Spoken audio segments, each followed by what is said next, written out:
Good morning, everyone. Good morning, commissioners. Very much grateful again for everyone coming together and giving up some of another busy day, our third conversation in just about a week together. So again, appreciate the commitment. Before we get into the meat of our agenda, I want to turn it back to Karen and review our ground rules and how we get through our meetings for both us and the public, and then also to do roll call. So Karen, take it away. Thanks. Thank you, Secretary Galley. All right, if we could look at the Zoom protocol slide. Welcome, this meeting is being recorded today. Commissioners, as you know, you have the ability to mute and unmute and use your cameras to be on video. Please do keep yourselves muted while you're not speaking, just to reduce background noise. When there is an invitation for discussion, please use the raise hand feature at the bottom of your Zoom screen. There's a reactions icon. If you click on that, you'll see the raise hand button to use. Members of the public, welcome. You are in listen and may view the meeting today. During public comment, we will invite you to provide written and verbal comment. For written comment, we'll be enabling the chat feature. There is always an email address to use as well, which is healthycaforall@chhs.ca.gov. And when we invite public comment, we will also invite members to verbally provide comment, and we will explain how to use the raise hand feature at that time as well. All forms of public comment we receive during this meeting, verbal and written, will be part of the public record and posted to the Commission webpage a few days from now. We also have live transcript mode enabled. So at the bottom of your Zoom screen, you'll see live transcript icon, and click on that and you'll have closed captioning for the meeting. Okay, then turning to roll call, if you might just say hello and unmute yourselves when I call your name, I'd appreciate it. Secretary Galley. Good morning, great to be here. Carmen Comsty. Morning, hi everyone. Jenny Chin Hansen. Hello, good morning. Bill Shao. Hi, everyone. Bob Ross. Well, Richard Scheffler. good morning, everyone. Sandra Hernandez. Good morning. Looking forward to the conversation. Andy Schneider. Morning, everyone. Sarah Phlox. Morning. Kara Desert. Morning. Anthony Wright. Good morning. Richard Pan. Present. Jim Wood. Morning. Michelle Boss. Morning. Peter Lee. Good morning, great to be here. Don Molds. Good morning. Rupa Maria, have you been able to join us? All right, we'll keep an eye out for her, and I understand Antonia Hernandez will join us later this morning as soon as she becomes available as well. Okay, I'll pass it back to you, Secretary Galley. Thank you. Great, and thanks, Karen. We can advance to the next slide. So today we'll do a few things. We're going to start by reviewing the survey that was sent out to all of the commissioners that came after the August 25th meeting, and I'll just say publicly, appreciate everyone's great effort. I think it turned into nearly 50 pages of response and ratings from everyone. And I think it just demonstrates the engagement by all of you on these very important issues.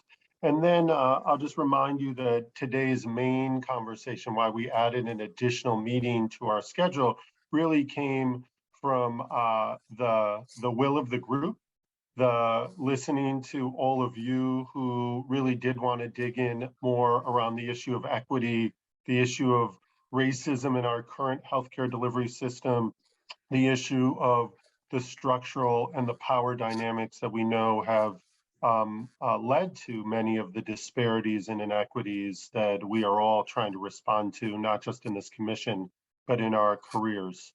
And today is an opportunity to talk and do a deep dive into those issues. We've invited two commissioners to speak and do presentations as we've done in the past, Antonia Hernandez and Bob Ross. And then we'll open it up to the conversation as we have in all of the other meetings. Next slide.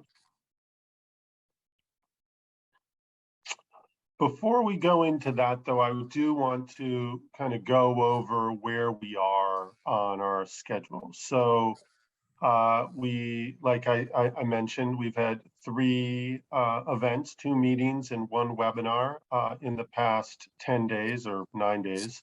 The next meeting is just 2 weeks away from now on October 11th.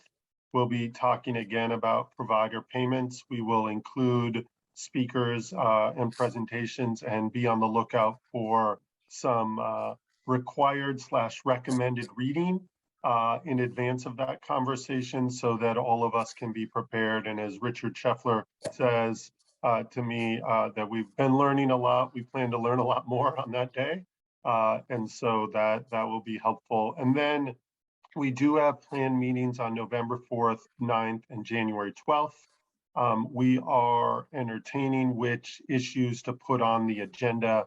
I listed a few here that I think are important just on the heels of our last conversation on federal financing, really digging in to the non-federal financing, the state generated funding. We had the conversation about ERISA and some of the plans and those sort of business sector dollars that go into health. And so considering adding that as one of the options. Another one is as we look at unified financing and paving the way, there are things that the state can invest in today while we pursue some of the very important tasks that we've talked about. I particularly think about issues and investments around workforce as a potential option. So just want to be able to have a conversation with all of you to think about what are the list of those issues and how do those things potentially percolate up. And then issues around transition, we've talked about that peripherally in our conversation, but of course, that will be a massive lift. When I talk to Michelle Boss, even when we make slight plan changes in Medicaid, we have huge transition challenges and transition opportunities. So that's also another area to consider. And then I just want to spend a moment on the final report. We do expect that our last meeting will be January 12th, that the final report will come out sometime around then, but only after we get sufficient input and feedback on that report. We expect probably not in the month of October, but certainly we hope November and early December, flowing some of the parts to the final report to all of you. Many of the substantive conversations will at least have happened once, not to say we won't continue to have those in the weeks that follow the October meeting, but we'll really start digging into what does that final report begin to look like and the different components so that we get ample feedback, not just on the specific content, but the form of that report as well. So look forward to getting into those issues as well. I'll pause in a moment for any questions on upcoming meetings. Well, rather, if you do have any additional comments on topics that would be helpful to consider, we can't do everything. We know that there's so many other things we could do, but if there is a resounding voice for additional ideas for topics to put on, please flow those ideas to the consulting team and Vishal so that we can consider them as we plan those November, December, and January meeting times. Okay, next slide, please. So again, thanks to everybody for filling out the goals, values, and propositions survey. I'll tell you, this is the first one that we plan to do. We know that additional points of discussion today on October 11th and then down the road not only require us, but we had planned to recirculate this survey with additional questions or propositions for the commissioners to consider. So we did hear that feedback from many of you that certain questions that were even on this survey were ones that commissioners felt like, hey, we hadn't even gotten to that issue as a commission. We hadn't done the deep dive on payments, for example. So some of the questions received answers that were more or less, well, let's wait and see how those conversations go before we answer that. Very fair point. But we're happy to have put those sorts of questions on the list already. I will just say, in general, there was agreement on a lot. And we wanted to establish that solid foundation of some of those goals and values that we all have resoundingly supported each other in saying are important for our health system today is a good example of an issue that I think we want to dig deeper in, not because we're questioning whether it's important, it's just how do you begin to build a system with these values and goals in its place. So I think good news, general agreement on so much of what was put in the survey. There were great suggestions on how to elaborate and improve the language. Words matter a lot.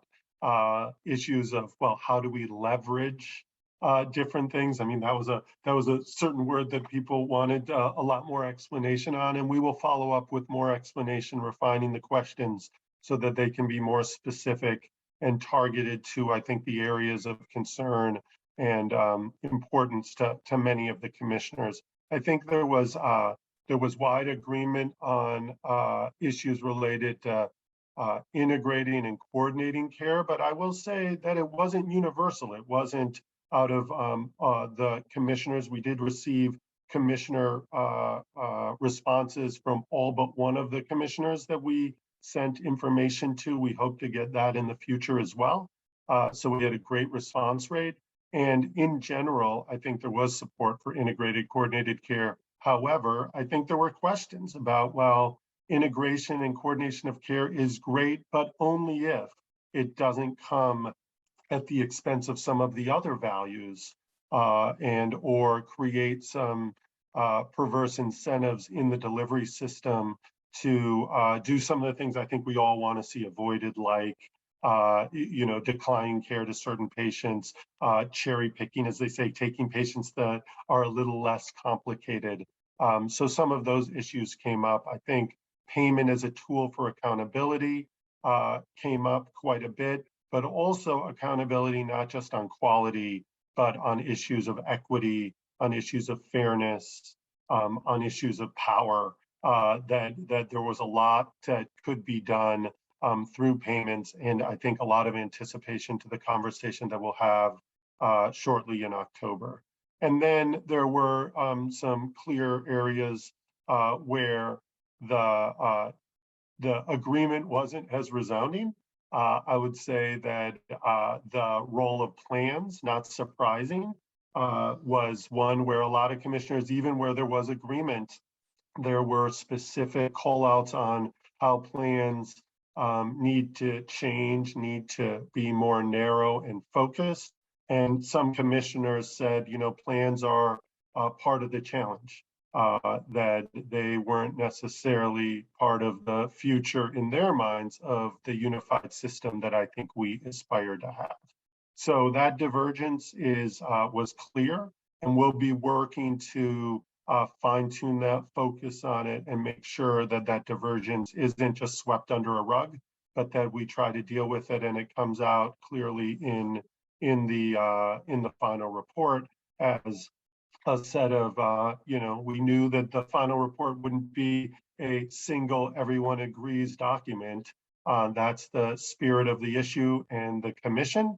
And so this may be an area where there are two options or even a third, where we say in the final report, on the one hand, health plans were considered in this light, in another in this light, and what that leads us to think and do under these different scenarios is X, Y, and Z. So we'll be working on making sure we take that into account. Next slide. So we will be summarizing these these responses and putting it on our webpage just after this meeting. Those will be public and attributable comments, just like we took them in our meeting. And I think all of you will enjoy seeing what some of your co-commissioners are thinking about the same issues you were thinking, where there's agreement and where there's slight twists and turns. And then, of course, for the public. And then we will, again, as I said already, will be re-administering the survey to all of the commissioners with additional questions. I will tell you, just having spent quite a bit of time last night with the responses, that this is exactly the sort of points that help augment these conversations. We know that monthly or even twice a month meetings will never be enough to exhaust the topics and the conversations that could happen. So I just appreciate everyone's input and time they put into their thoughtful responses, and ask you that if there are additional notes that you want to take or thoughts that you have between now and the next survey, please write them down so we don't lose those rich ideas and can add them not just to the future conversations, but ultimately to the final report. So I want to take a few minutes now and just looking at the clock, take probably 10 or 15 minutes with you and hear a little bit from some of you about the survey, about where any suggestions you might have made to us through your responses, and give you an opportunity to share some of your thoughts about how we can continue to refine and improve this survey. Probably only have a chance to take maybe 3 or 4 comments from commissioners, but remember, we'll have additional chances to get to some of this down the road as well. So I'll pause, open it up to the commissioners to see if there's any comments about the survey itself or any reactions to specific questions.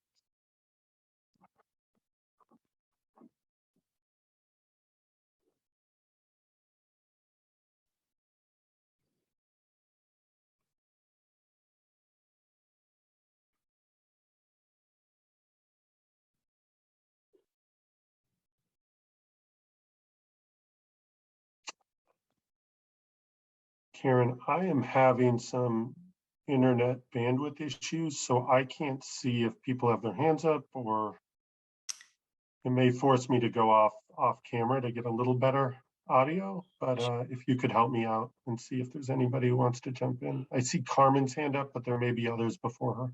Yeah, no, Carmen is the one with a hand up, and Bill Shaw's just given us a few thumbs ups, but Commissioner Comsty has her hand up. Great, Carmen. Yeah, I guess since I wanted to hear what other folks said first, but I guess I'll be the first. So I think with the survey, one kind of clarifying question. So just for the members of the public, are we going to post the entire survey results or just a summary? And I think that's, I think it's important to know everything that we as a commission are saying about some of the survey questions.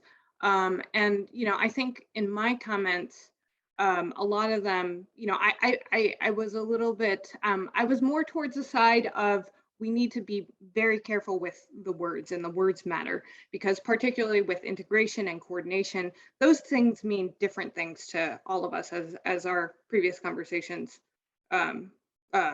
conveyed. And I think that's where I got caught up with a lot of the questions, is that I kind of didn't know what we meant because there were no definitions, and there, and in my view, a lot of the things could have very multiple definitions. And I think we need to be very careful with that. And like Mark said, it's very, very important that we're clear with that description of what we're talking about. And I also think the how matters in terms of how certain types of goals are implemented. So I wanted to see a little bit more of that, because it was hard for me to agree on things when I wasn't really too sure what they meant, or I knew that it could have different meanings. So I think that is really important.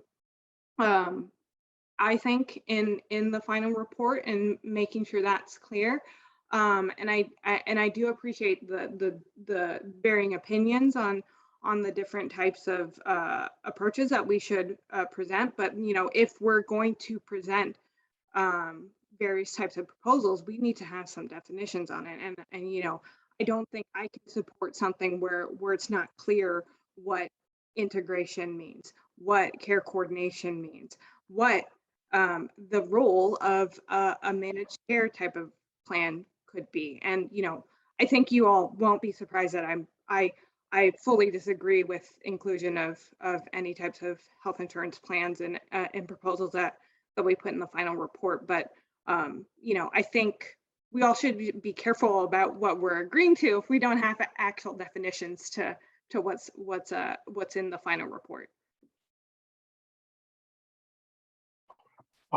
Great, Carmen. I'll just respond quickly and say, yeah, I think the need for clear definitions and some clarity on some of those, the words or the concepts will be part of our next iteration of the survey. And that's the nice thing about doing this multiple times is it can build on one another, and I think it will.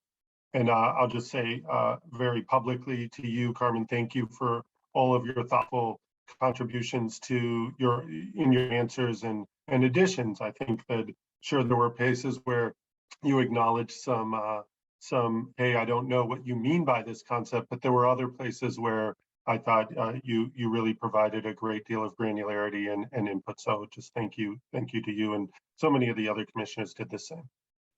Jenny, please jump in. Thank you. I'd like to actually build on Carmen's comment about integration and coordination. I struggled over that, but possibly for different reasons as well too, because I think they're Rorschach words that one can interpret until we operationalize them a bit. I struggled with it only because I come from an area of working with a population that oftentimes has anywhere from 5 to 7 health conditions going on, and cognitive issues and issues of function. And so integration and coordination, and especially if they're taking about anywhere from 5 to 10 medications. So integration coordination means something to me because that's what I was in the practice of doing with care. And I also realized that doesn't address the whole issue of privacy. So the whole concept of coordination, privacy, mental health issues, and things like that are involved. So that was kind of a bookmark for me in terms of thinking about when we do that, we share information quite intimately with the person's permission, but nevertheless, that's accepted in sharing of information. And then because I work on that end of the spectrum of complexity of care, where integration and coordination is very important when you've got multiple clinical providers, medication, conditions, and settings. But when somebody is looking for, say they have a condition such as congestive heart failure, and that's their primary condition, how much integration and coordination needs to go on. There's a titration, maybe in some ways, to kind of think about that. And sometimes you could just do it yourself. There's kind of the self-service model of being able to do this. But when you're in complex systems, then it calls for a higher degree of coordination. And then as an individual user of services, I happen to be a Kaiser healthcare member for over 30 years. And I like it that everything's in one record. I happen to appreciate that I'm not going to a different doctor for something and then have to repeat my whole history again. So again, just like they're different variations on what we're talking about. And so I agree, Carmen, that the idea of how these things are defined and what degree of permission, what degree of access, what degree of public vis-a-vis privacy is involved. So sometimes it takes me a real concrete example to play a concept all the way through. Thank you.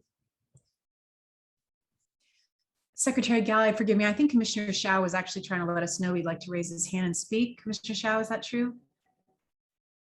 Yes.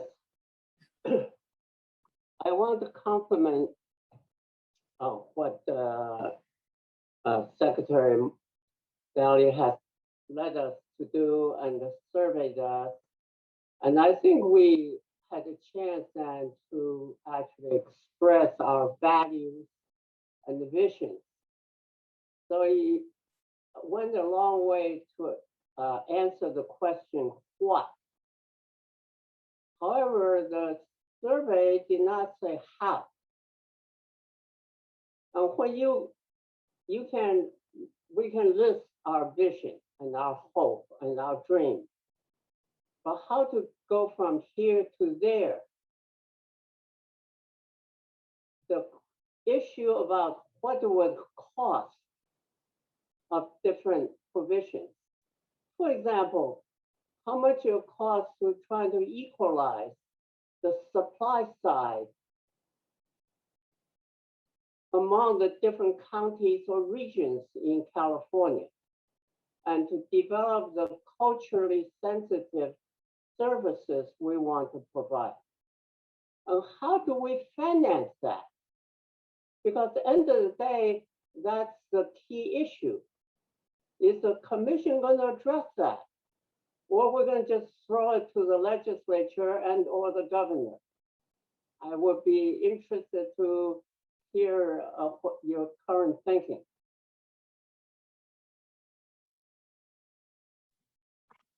Sure, I think one of the things I'll say now, I was going to save it a little bit until later when we talk a bit more about the final report, but I'll say it now.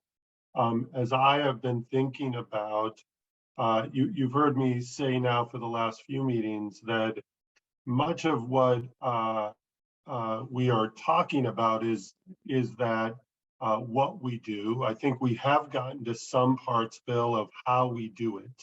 You know, the granular, specific, dollar amounts, how you, all of the different options of how you pay for things, I think are still things that we will have a chance to talk about some of, but not all of, by the end of the commission. And I do imagine that what we will put together, a key part of the final report, if you will be, for the lack of a better phrase, really a unified financing playbook for the state of California, which will get into a bit of the what, certainly, and then some of the how.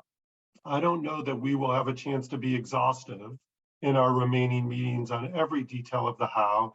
And frankly, some of the how really does have to do when it's decided to be done, who's involved. You're right, the governor and the legislature is going to consider this document, we hope, very seriously and significantly.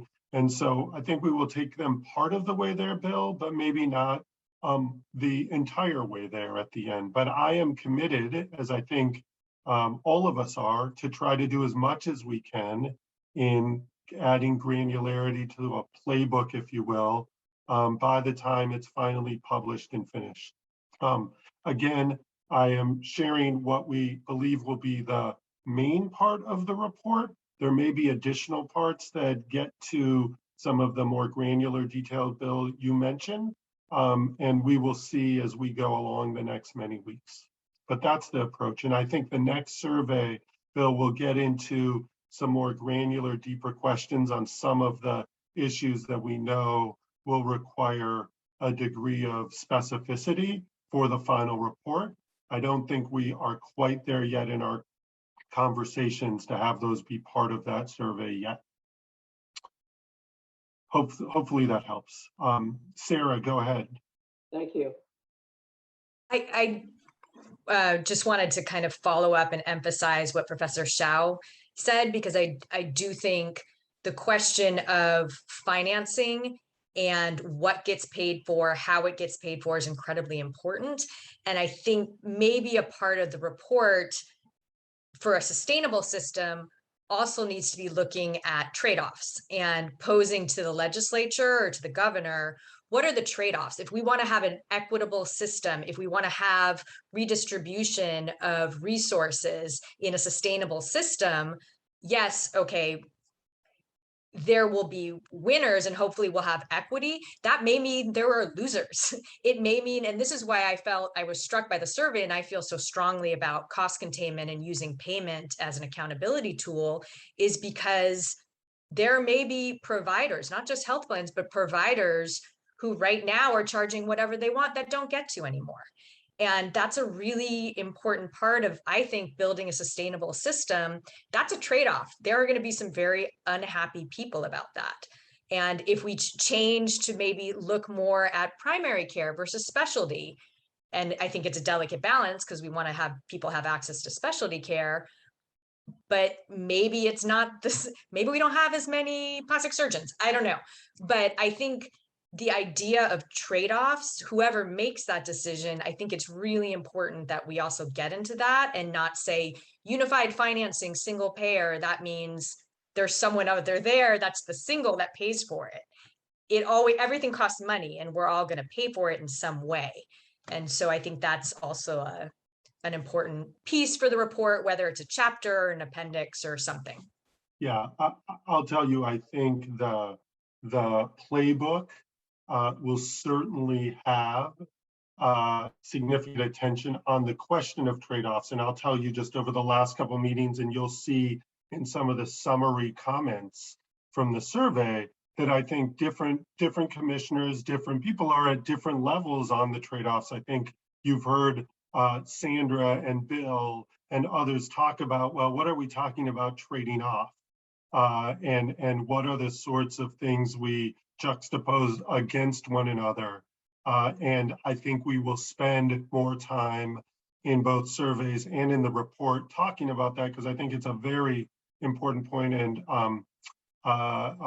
Jim Wood has mentioned the focus on affordability. I think he's right there with you, that at the end of the day, whatever the plan wants to finance and pay for, making sure that it's something that is affordable lends itself to making sure that it's sustainable. So that will be certainly a feature of this. And there's parallel work, as you know well, Sarah and others, to address some of those things related but separate from this commission.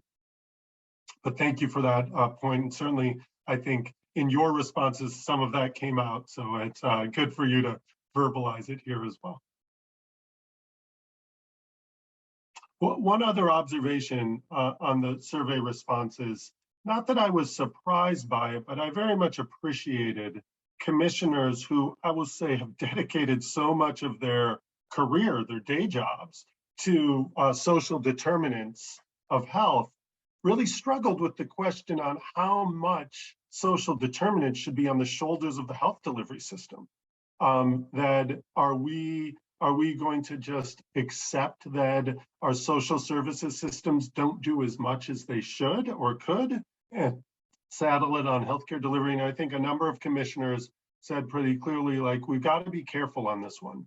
And so that, I think, will also be an interesting theme to continue to work through, because it's one thing to talk about it, and it's another thing, I think commissioners were saying, where the rubber meets the road on this issue. So look forward. That was just another observation in reading through so many of your comments last night, and I think will come out in the survey summary. We have time for probably one more comment, if it's there, from commissioners on the survey, or just even related to some of the comments I've made on the final report.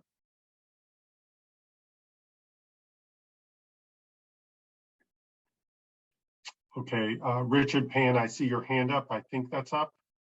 Go for it if you. Yeah, I just went, and again, maybe it wasn't ready for this particular survey, but I know that at least in the survey, we didn't say that essentially healthcare is a right or entitlement? And are we setting the system to be that way? So that's insulated from excessive budgetary pressures. And after all, I was around in 2010 during the Great Recession when literally there was a budget proposal to cap Medi-Cal visits to 10 visits, no matter what. And I think I see some people nodding who were around back then, right? If you require dialysis, which by the way, you had to go in a couple times a week, you got 10 visits, and then they stopped paying. That was a proposal, and it actually passed in the budget. So it was part of the budget.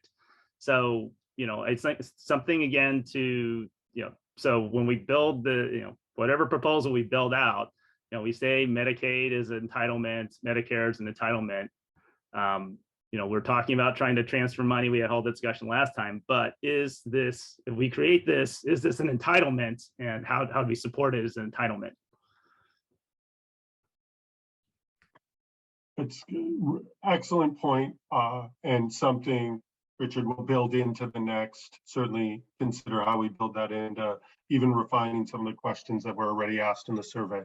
I think we'll work between myself and our team to propose how the next version of the survey comes. It will be longer, certainly, because we'll have more to talk about, and whether we ask follow-up questions, the same question over with some clarification on the language. We'll be working on that over the next many weeks, and then look forward to getting that out there to all of you. And as I will just remind again the public that we will be posting summary. Carmen, I didn't answer your question. Will it be full responses or summary responses?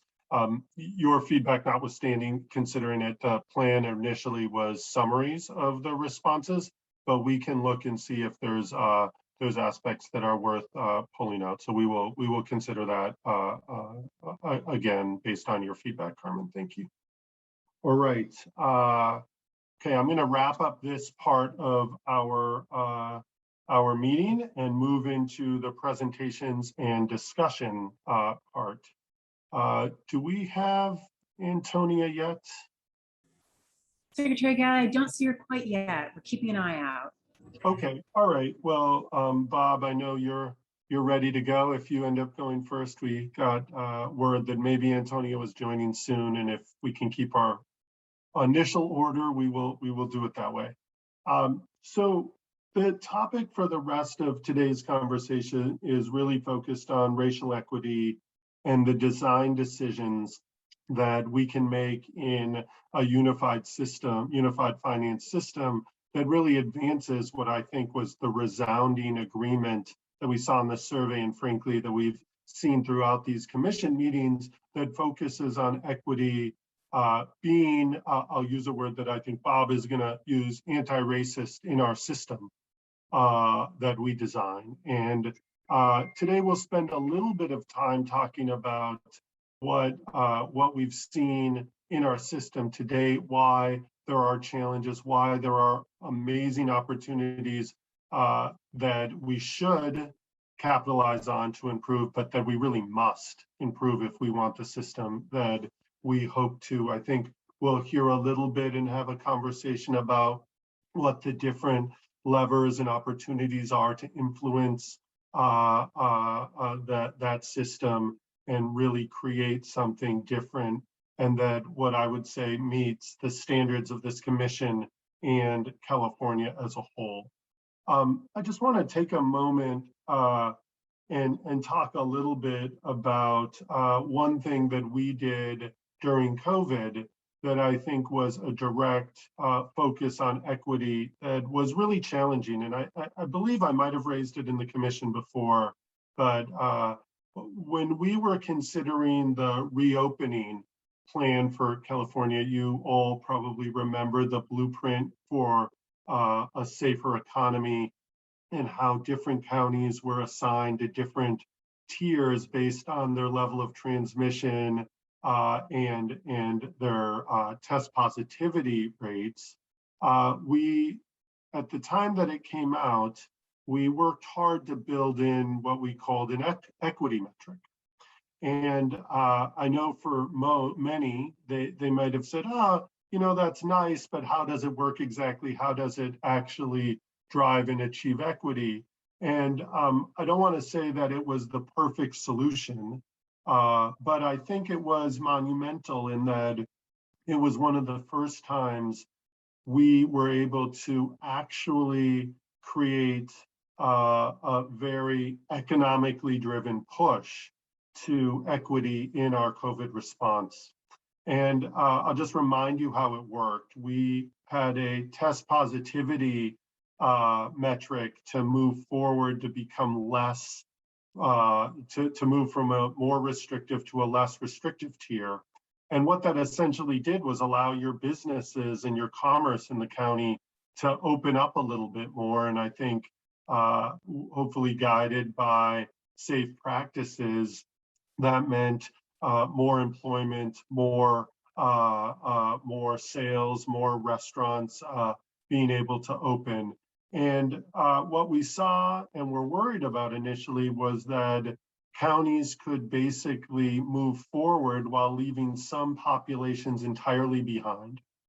And there was one county, I raise it often, no meaning of targeting Monterey County, but it's a county where you have a coastal community with relative and significant wealth, and then your more agricultural communities around Salinas, the Salinas Valley, which certainly had their share of low-income communities of color that worked the farms and the fields and were having really astronomically high COVID transmission. And in the end, for that entire county to move forward with their opening, the more affluent, more resourced, easily distanced communities on the coast ended up needing to focus and support the work around COVID in the Salinas Valley. And it took a bit of time, but over time, we were able to invest with partnerships with the county on more significant testing, more significant resources flowing to the clinical partners there, investing in better transportation where fewer people were in cars, more hotels able to help support the quarantine and the isolation of individuals who'd either been exposed or tested positive. And we were able to, together, I think, heavily invest in a community that no doubt experienced a great toll and a number of lives lost and families disrupted because of COVID.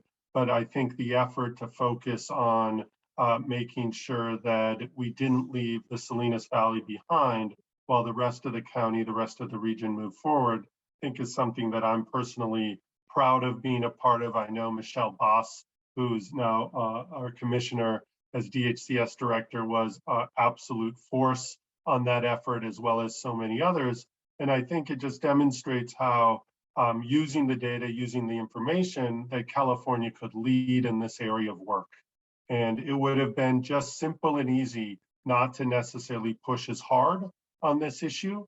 And again, this isn't to say our team did it perfectly, but the concept of trying to use this as an opportunity to move an equity agenda forward that had immediate impact on the lives of families and people, not just in the long run, but in the short run as well, I think was very meaningful.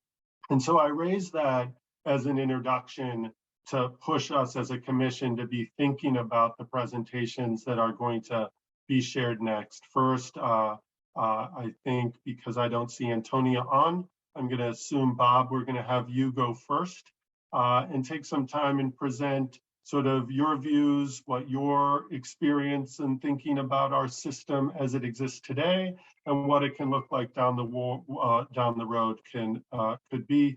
And then that will be followed by Antonia Hernandez sharing some of her experiences, not just in the healthcare sector, but largely in some of the work she's done around civil rights, community building and community engagement, that I think really get to some of the core issues, those foundational structural issues around power and our systems on who does what in the system, and how important that is and how it matters. So unless my consultant team or Vishal tells me that I have it backwards and that Antonia's hiding somewhere I can't see her, I'm going to turn the mic over to Bob to start us off. Great, thank you, Mark. Good morning to all. Just a couple of framing comments as we get into this presentation. Number one, really flattered with the invite to speak to this issue to the commission. Thank you, Mark, and thank you to all the commissioners. Mark, I just want to call out your continued stewardship as chair of this body, and your ability and capacity to lean in as a listener, and with humility apply that brand of leadership to our work together. I'm glad the survey got out. It's great to sift through the results. We've got a lot of work to do to land. And as I said to you previously, Mark, another reminder that I like my day job way better than I like your day job. And I'm glad I have my day job. But thank you for your leadership. So yeah, I was asked to speak to what advancing racial equity and an anti-racist health system could look like for us as a commission, and in describing it, I'll walk through that. The terms advancing racial equity and anti-racist health system, in my view, there are some folks who might quibble with this, but in my view, they're interchangeable terms. Advancing racial equity, the more asset laden term. But certainly I think one of the questions on the survey, Mark, that I recall is one of the few questions that had a unanimous support without a lot of commentary, was the question related to racial equity as part of the new health system. And if I remember from my math on that question, I just looked at it, the survey early this morning, unanimous or nearly unanimous support for that idea. So that really warmed my heart. I'm coming from all the commissioners. Thank you to Pat Powers and on my staff, Bonnie Medora, for helping me kind of pull this together. Two disclaimers. One is it should not be the sole or major responsibility of the health system to solve 400 years of structural racism in America. At the same time, we should do our part. So we have to manage that tension because there's so many forces of structural racism that are outside and relevant to the health system, but not under our control, but we should do our part.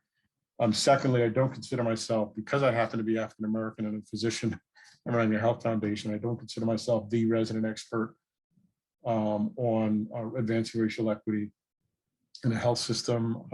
I am zealous about it, as I've mentioned earlier, but there are fellow commissioners and others who will have a lot to say, and I expect to hear from them and hope to hear from them about this. And then lastly, thank you, Mark, to your comments. COVID, the single greatest case study and unmasker of racial inequality and structural racism in our system, paying for it literally with lives over the past 18 months or so. With that, the first slide, the next slide, if you could advance it for me, thank you. Just some pull quotes on this issue from the CDC and the World Health Organization, and from a community leader. Again, a reminder, of course, all the commissioners know this, that health is not determined primarily by clinical care, but again, the social determinants of health, with a substantial portion of the contribution to life expectancy and health quality, the historical, structural, and systemic community conditions and policies that shape them. The World Health Organization actually calling out an issue, which I'll come back to later, that power and agency is a social determinant of health, that any serious effort to reduce health inequalities will involve changing the distribution of power within society to the benefit of disadvantaged groups. And then lastly, a community engagement interviewee from the most recent survey that we just commissioned, that measuring success has to be rooted in racial disparities. And if we achieve progress, the question is how that progress is having an impact on reducing racial disparities in health and reducing barriers for people of color, creating improvement in their ability to live well. Next slide.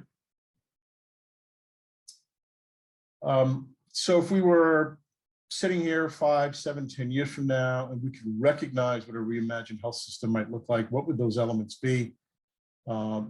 These 6 come to mind, certainly not an exhaustive list, but of course, the chief among them, that race no longer determines one's health, wellness, or socioeconomic outcomes, that Californians of all demographics, geographies, and backgrounds rate the health system highly, that health providers and healers reflect the demographics of the people they serve. And I've been warned by hearing over and over again from members of this commission that we've got to think about the health workforce as part of the system, that the health system is broadly defined to include the link to non-medical influences of health, such as education, food, transportation, housing.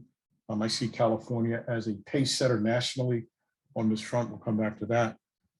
That the healthcare sector is an active partner with other sectors in eradicating the root causes of structural inequalities as they contribute to poor health, and not just the manifestations. And examples of those other systems which have come up before, certainly the criminal justice system, certainly schools, certainly housing, but these are other sectors that we need to do a better job of partnering with. And lastly, perhaps even most importantly, that the community has an active role in overseeing health resource allocation and system design, and we've heard that from fellow commissioners over the time. Next slide. A number of reports recommending key system changes framed by the centering racial equity in the health delivery system. We point out 3 here. The National Academy of Medicine, their report entitled An Equity Agenda for the Field of Healthcare Quality Improvement, listing a half dozen issues. Our own, very own California Pan-Ethnic Health Network, very rooted and grounded in community experience, multicultural, multiracial community experience here in California, and centering equity in the healthcare delivery system. And then thirdly, more recently, even the Commonwealth Fund Task Force on Payment and Delivery System Reform, Advancing Racial Equity in Healthcare. So I recommend all of these reports to the commission and to the public. The themes that come up, a lot of themes across the 3 various reports here, but matters of patient trust, community engagement, rewarding organizations for advancing equity, improving data. Data comes up over and over and over again in many of these reports. Measurement strategies, attention to leadership and culture coming from the National Academy, the Pan-Ethnic Health Network adding issues of culturally and linguistically appropriate care, and emphasizing behavioral and oral health, and holding health systems and health plans accountable for such improvements, emphasizing the social determinants of health there.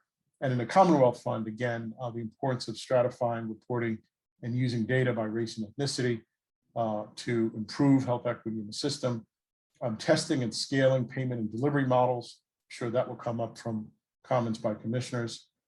Encouraging health systems to actually confront racism in their policies and programs. Some of you in your own organizations beginning to, ever since the George Floyd incident and the outbreak of COVID, a lot of organizations beginning to embark on their own racial equity journey, examining their own practices and policies, and of course, an emphasis, as we mentioned, on the workforce. Next slide. So for me, the 3 dimensions of advancing equity in a unified financing method system, and I admit to being a product of Catholic school education in grammar school and high school. I was taught by nuns and Jesuit brothers and priests, and so I've learned to think about that good things come in 3s. So this is my threesome summary of moving, advancing racial equity and unified health system. If you've got to think about race, you've got to think about place, and you've got to think about power. Race, with attention to the significant disparities that have more than decades in health outcomes and in the lifespan that continue to exist among different racial and ethnic groups. You've got to think about place, which is where the social determinants of health show up. We live in a nation where life expectancy is often dictated and determined by zip code. And we want to undo that in the state of California, and power the ability of individuals and communities and consumers most impacted by structural inequalities to exert control over conditions shaping their lives, including the setting of agendas, the shifting of public discourse, the influencing of who makes decisions and what those decisions are, and cultivating ongoing relationships of mutual accountability with decision makers that change systems and advance health equity. And again, not a new theme of comments that we've heard during the course of our commission to this slide. Next. Unpacking these three ideas a bit. The first big idea on race, how do we measure and invest in reducing health disparities caused by inequities? As the three reports previously mentioned, identify, better measure, public report, and hold systems accountable for closing racial and ethnicity gaps over time. We heard from Commissioner Scheffler in his comments that one approach is to think about using risk-adjusted provider payments. Such risk-adjusted payments could be initially based on the Healthy Places Index, which is a public health-driven social determinants index from public health leaders here in California, now used by our own Department of Public Health to create an equity metric during COVID. And the Healthy Places Index can be used with other equity metrics to pay more to providers practicing in those communities, experiencing the highest disparities, who can demonstrably show progress in closing gaps. Payments could create incentives and pathways to create a more diverse, inclusive workforce, back to that issue again, and proactively reach out to people disenfranchised from the health system, such as the formerly incarcerated, such as the homeless, such as queer, LGBTQ, and trans youth, who we know are marginalized from the health system. And at the same time, the entire health system should be accountable for identifying and closing disparity gaps everywhere, which is what the power of a unified financing mechanism brings, and not just a particular subset of lucky communities. Second, next slide, the next big idea is place. How might we think about investing in communities that have been historically under-resourced and most affected by structural racism over time, resulting in poor health? The numbers on this nationally, I guess we're at, Bill Shao can correct me if my numbers are off here. I think we're at $3.5 trillion in national healthcare spending. Less than 2 to 3 cents on every dollar that we spend on health in this country is invested in prevention. Can we do something that emphasizes and underscores the importance of investing in communities that have long suffered from health inequality? Other states, including Arizona, Nevada, Oregon, and Ohio, are beginning to leverage a portion of their Medicaid dollars for community investments. Cal-AIM, here our own state, which I think is a terrific hidden gem of a reimagined health system, is a great start for addressing health-related social needs. Thank you, Mark, for your leadership in beginning to have the state think about asthma remediation, housing navigation, medically tailored meals, and other kinds of social determinant frame issues that negatively impact health, and beginning to think about them in the context of our Medi-Cal program. And demonstrations around the state are beginning to show how to connect healthcare with broader social services and public health. Certainly Jenny Chin Hansen and her tremendous experience with that in the front with the aging and elderly population, and can speak to that as well. And lastly, of course, emphasis on a diverse workforce where, can health jobs be viewed as part of economic development strategy for the state of California? And I think they should be. And then the third big idea in the next slide, power, perhaps the toughest one. An idea is to create and fund regional equity councils, could be accountable communities for health, which we're beginning to see some movement around the country and here in California, comprised of and governed by multiple sectors and community stakeholders who work together to address the root causes of inequities at the local and regional level.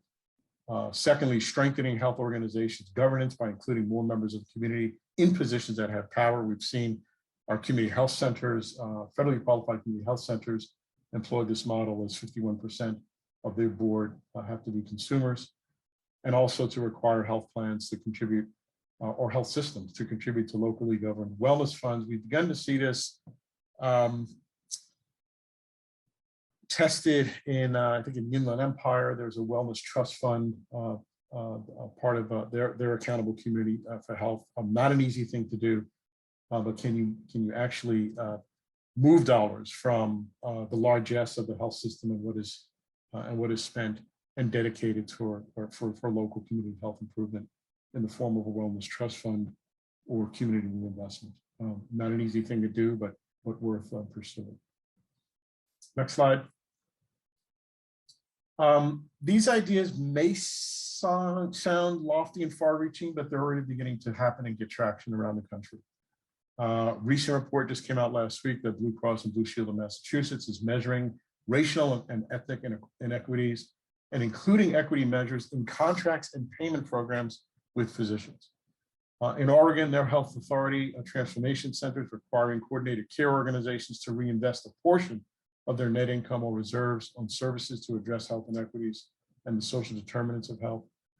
Here in California, we have 13 ACHs, or Accountable Communities for Health, that are comprised of community members and multiple sectors dedicated to improving community health. An example, in East San Jose, the Peace Partnership, looking at prevention, violence prevention strategies involving the local Department of Public Health and a grassroots community-based organization overseeing a wellness fund housed at a county medical center. So the ideas are lofty and far-reaching, but they're beginning to get traction around the country, and we don't have to start from scratch. Next slide. So again, the threesome, the Trinity, the Holy Trinity here, the race, place, and power, each of them with a very strong data component, tracking disparities, using equity metrics, and the presence of community voice and decision-making, using data, and that we want to see strategies that employ incentives to close gaps, strategies that incentivize community-driven investments, and strategies for meaningful community participation, engagement, voice, and accountability. Next slide might be the last one. So I think that's the challenge for us as a commission. Do we have the courage, the guts, the spine to actually create the nation's first at scale racially equitable health system? And I've just described to you in 5 or 7 years what the characteristics of that system might look like. And let me just end, Mark, with a story here. This story is actually 4 years old. It applies the personal to the issue and the question of structural racism in our nation. I was a first-year medical student at the University of Pennsylvania. Those of you that are physicians on this commission will recognize why this story starts the way it does. I was preparing for my anatomy final and at Penn, and I decided that I felt insecure about my preparation for the final, so I decided to pull an all-nighter in the anatomy lab to get ready. And I'm not even sure how medical students are trained these days, fellow physicians, but in those days, we were each assigned a cadaver in the anatomy lab. And so it sounds weird that I actually voluntarily spent the night in a large room with 40 or 50 cadavers shrouded to cram the memorization of vessels and nerves and bones into my head for that final. But spent the night in the anatomy lab cramming for that final. Got it done. Left the anatomy lab at around 5:30 or 6 a.m. in the morning, and as I was walking back to my campus apartment, I walked past a convenience store that was on campus, and there was a bundle of newspapers that had been delivered, I guess, by the delivery truck, but not yet taken in by the convenience store. That was sitting right outside the convenience store. And I decided to just stop and take a glance at the headline just so I could see what was going on in the world. As you know, first-year medical school is pretty challenging, and you spend full time on that. And as I was taking a glance at the at the top newspaper on the bundled pile, a white campus police officer came up behind me, nudged me and pushed me with his nightstick, and demanded that I move away from the pile of newspapers. And I later realized what he was doing was I guess at that time, people would actually steal bundles of newspapers to sell them on the street. And so he assumed that I was eyeing the bundled newspapers to steal them, is what I assumed. He in a very hostile and aggressive fashion, physically ushered me away from the convenience store and the bundle of newspapers.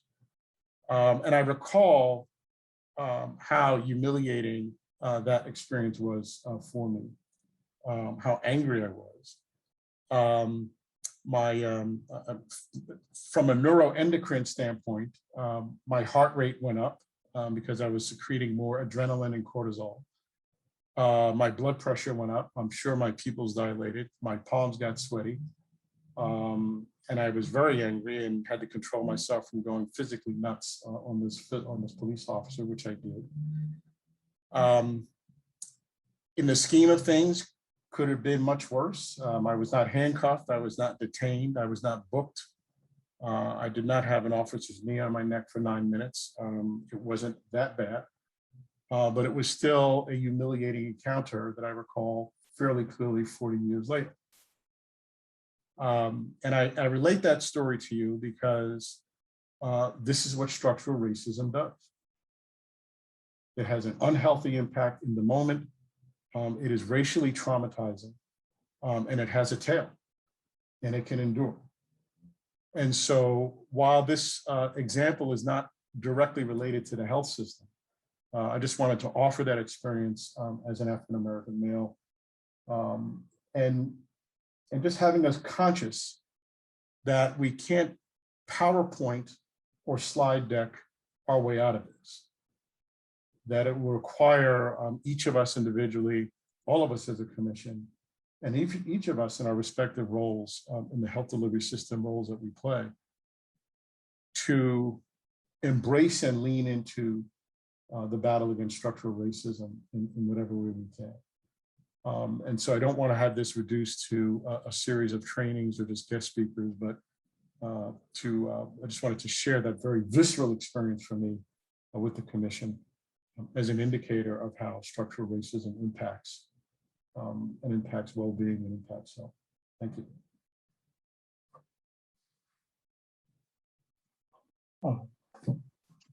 Bob, thank you. Tremendous presentation. The three big ideas, but I'll just spend a minute on the story you told, which I think obviously 40 years later, you are not going to forget it.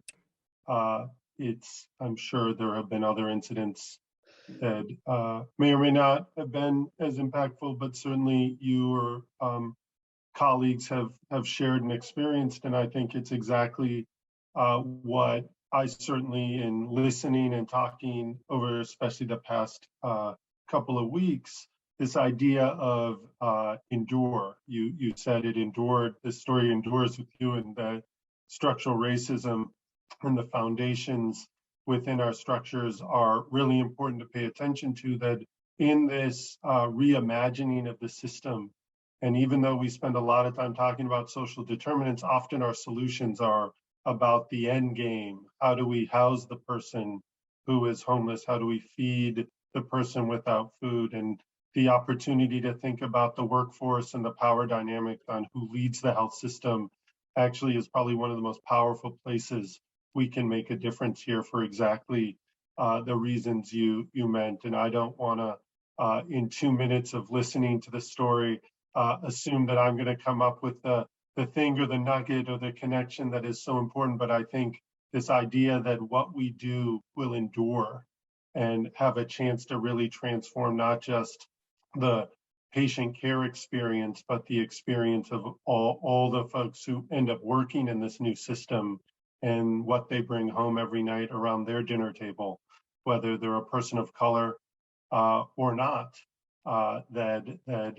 it will definitely give us a chance to reach way beyond the neuroendocrine response, the impact on blood pressure and diabetes, and way beyond that. So thank you for that. I know we'll have chances to reflect on the presentation and some of the ideas that you shared, and just appreciate you sharing it and putting yourself out there with the commission.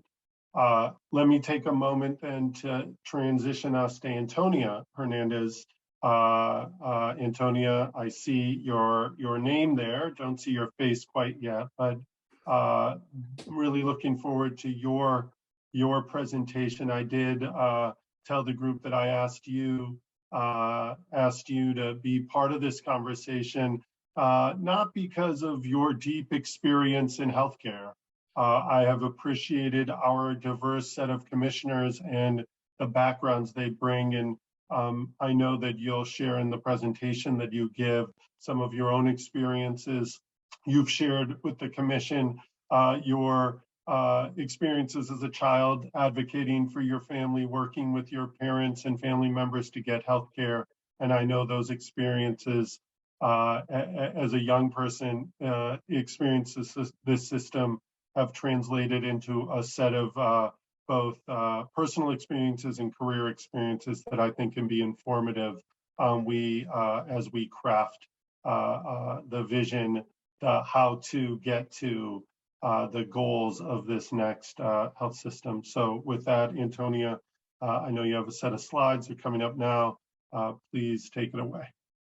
Well, thank you, Mark, and I apologize for being late. I had a board meeting just before, but very impactful in what Bob said. And I'm going to try to keep my comments short just because Bob touched on a lot of the issues around equity. But I'm also going to start with a story because, somebody can punch you and bruise you and the bruising goes away, but words stay with you.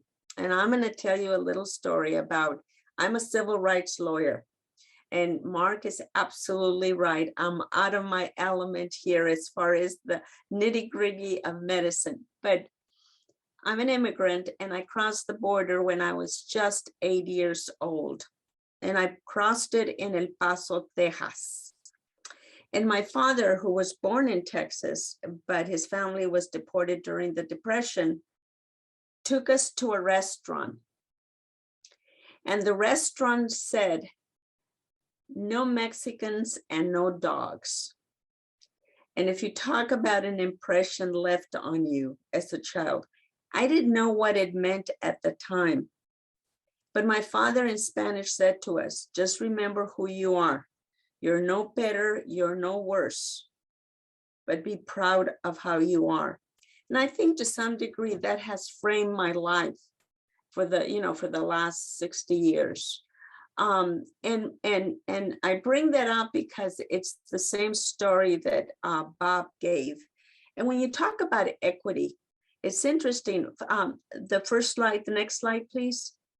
Because when you talk about equity, what you're really talking about is dignity and respect. And if you think about, most of us in this commission have insurance, and yet most of us have experienced the lack of respect and dignity when we visit a doctor. What you can imagine what it's like when you're poor. You walk into a medical office and the first thing they ask you is, do you have insurance? Think about the feeling that you don't, that you have Medicare, Medi-Cal, and the doctor might take you, might not take you, whether it's in your system or not in your system. And you couple that if you don't speak the language. And I think we have to acknowledge and truly incorporate the fact that we're a very diverse state. We say it, but we don't have the mechanism to really communicate with the diversity within, I mean, in LA County, which is what I know well, over 100 different languages. So I think, that dignity and respect is at the core of equity. And we saw that in the survey that was taken and the reports that were given at the meeting last week. And so I would say that as we look forward to a new system, language has to be really, really central. And with language, you have to have immigration status. Immigration status determines what doors will be open to you. And if those doors are not open to you, you will not be able to access the services. And the other one is, Bob talked about it, is having places convenient to where people live. We talked about, in the survey about the fact that transportation is an issue. And, I remember that when Martin Luther King Hospital closed, and we were funding both King and also St. Francis. And the impact of that community, where the only hospital in the vicinity was St. Francis Hospital. And think about, public transportation and how to get there. So having, places that are convenient where people can access them. If they cannot access them, if they don't have the transportation, they don't have the funds, it doesn't matter how good, the service is. So I think that that's really important. Next one. And, affordability, and we talked about affordability, and this is where, sort of I come in from a different perspective. We have to have a system that covers everyone and that provides the same medical care, but we need to have buy-in from everyone. This is going to be the hard nut to crack. How can we afford a system that's available to all? And we have to make sure that people understand that the health of everyone is linked with the health of an individual, because that's what we're going to have to tax people. And I think that we need to face the issue of affordability. Whether we have co-payments or not, to me, that's an issue, that can be debated either way. But from someone who's not in the health arena, I would say that the issue of affordability for the state of California is going to have to be really, really the difficult issue that we're going to have to encounter. It's not insurmountable, but we're going to have to deal with it. And we're going to have to be practical. We should be visionary. We should stretch ourselves, but we need to have the patience to have people buy into it. And I think it's the onus of the commission to really think about how we're going to convey the message that it's in the well-being of everyone for us to cover everyone, because health is a civil rights. It should be a human rights that we should have in such rich state as California. There's no reason that we cannot do it. So that is there. The other one about, sort of thinking about health. The next, please. COVID did a lot of bad things and it's doing a lot of bad things, but it's also has done some stuff that we need to deal with it. And it's in our face. The inequities are right before us. The fact that, we can't get the vaccine to the poor communities. The fact that many people are waiting for other medical treatment and they can't have it. The fact that, we have a system, a healthcare system where we don't have the health workers, the nurses, the doctors, the promotores, those individuals that have the capacity to help us. So I think from an equity perspective, and that's going to be another difficult issue to really deal with. How do we bring in individuals from diverse communities to service us? I mean, how many, I work with a lot with the immigrant community, and not just the Latino community, the Korean community, the Armenian community, all these communities. And if we don't have promotores, if we don't have people that can communicate with these communities, we're not going to reach that goal of equity for all. And so I think that that's really, really important. And the next one, the last one, this is from the California Community Foundation. It's the County of LA. And if you look at the dark blue, that's where was the greatest impact. And if you look at the little yellow spots, that's where we funded. That's where we gave, food assistance. That's where we provided resources. And you can tell where the concentration of the poor are. And Bob said about zip code. Zip code defines everything. Where you go to college, the type of job that you have, the available resources. And I think this is what we need to focus on. Equity is very visual here. The yellow little spots are where there's very little equity, and that's our challenge. So I would hope that, as we move forward, that we incorporate and expand our sense, our definition of what equity is, and that we make sure that we include everyone in our community. We are a very diverse state. The world is here in California. Every country, every tribe is in California for the world. And I think that we could be a model for the rest of the country and in showing them that it is possible to have an equitable society, and health is a start with that. And those are my comments, Mark.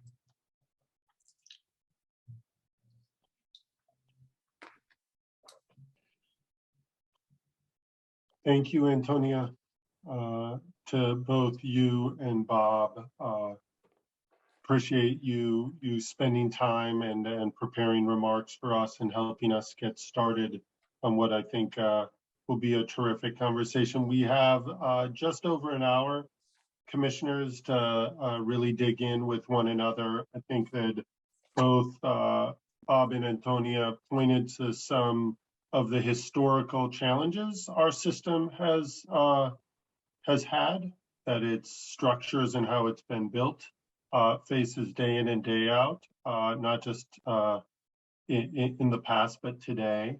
But also, I think both gave us some sense of where there might be opportunities to really be focused, and modern day opportunities that we've had during COVID to be bolder and different and invest differently. So as you sort of collect your thoughts and we open it up to, I think, Commissioner conversation, a couple of points I want to remind us of that we have talked about, Sarah, Richard Scheffler, others have talked about the role of using payment to drive to certain goals and attributes of the health system. So just want your thoughts on how, even though we haven't had our payments conversation, that comes up next, just even preliminary thoughts on what we might be considering and thinking about in that unified finance system. Accountability came up, not just accountability for the current, but accountability for future outcomes, future a shift on potentially where the impact of zip code on health and how we can get in the way of some of what we experience today and improve that. And then the last thought, obviously, we've heard a lot about language, the workforce, and both presenters talked about so the concept of using promotoras. I'll remind you that Michelle's team has just put in funding around Medicaid to use promotoras and community health workers in a way that we never have before. So taking small steps that both governor and legislature have really promoted and have tasked Michelle's team with building into our Medicaid system. How else do we use workforce opportunities now, really advance this agenda around becoming an anti-racist healthcare system, becoming one founded on principles of equity. So with that, Karen, I'll facilitate. Sorry, Karen, I was going to give you the task. I'll let you do the public comment part, and I will facilitate this conversation with the commissioners. So many of you are glitching for me because I have the video on, so I'm going to go off video, but still watching hands up and trying to move through as many comments and conversations as we can have. And as we've done before, if there are specific clarifying questions for Bob or Antonia, or you want to pull them into the conversation because of something they said during their presentation, I think both presenters would be happy to sort of engage in that kind of conversation with all of you as well. So I'll go off video, and then Don, your hand went up first, and then Kara will go to you next. Yeah, so I'm gonna throw this out, and I'm not quite sure what to do about it, but maybe food for thought as the discussion moves forward. Betsy Bradley, who's a health researcher at Yale University and has done a lot of really nice work on comparative health systems, made I think a really helpful series of observations in a book she published a few years ago about how different countries invest in health. And the United States, we've talked about this before, but when you compare it to a lot of other wealthy nations, European nations in particular, we spend somewhere between 2/3 and double what they spend on healthcare. And we miss on a lot of markers for the healthcare system. So we have higher incidence of chronic disease, we have lower life expectancy, we have higher rates of infant mortality, and so forth. And the interesting sort of secondary observation, that point has been made by a lot of people over time, is that these a lot of the wealthy nations that are the comparative nations spend a lot more money on social support. So they spend more money on housing supports, they spend more money on food supports. There's higher level of community engagement. And Mark, to your point about some of the observations that were made in the survey, it is complicated and potentially problematic to put all of that on the health system. And there are a bunch of different reasons. One is that the health system is already expensive. The second is that there's no, I don't know, and I don't think anybody knows that the health system would be the most efficient mechanism for investing in things like housing and food supports and so forth. The health system has not shown itself as a model of efficiency, and these are expensive interventions, et cetera.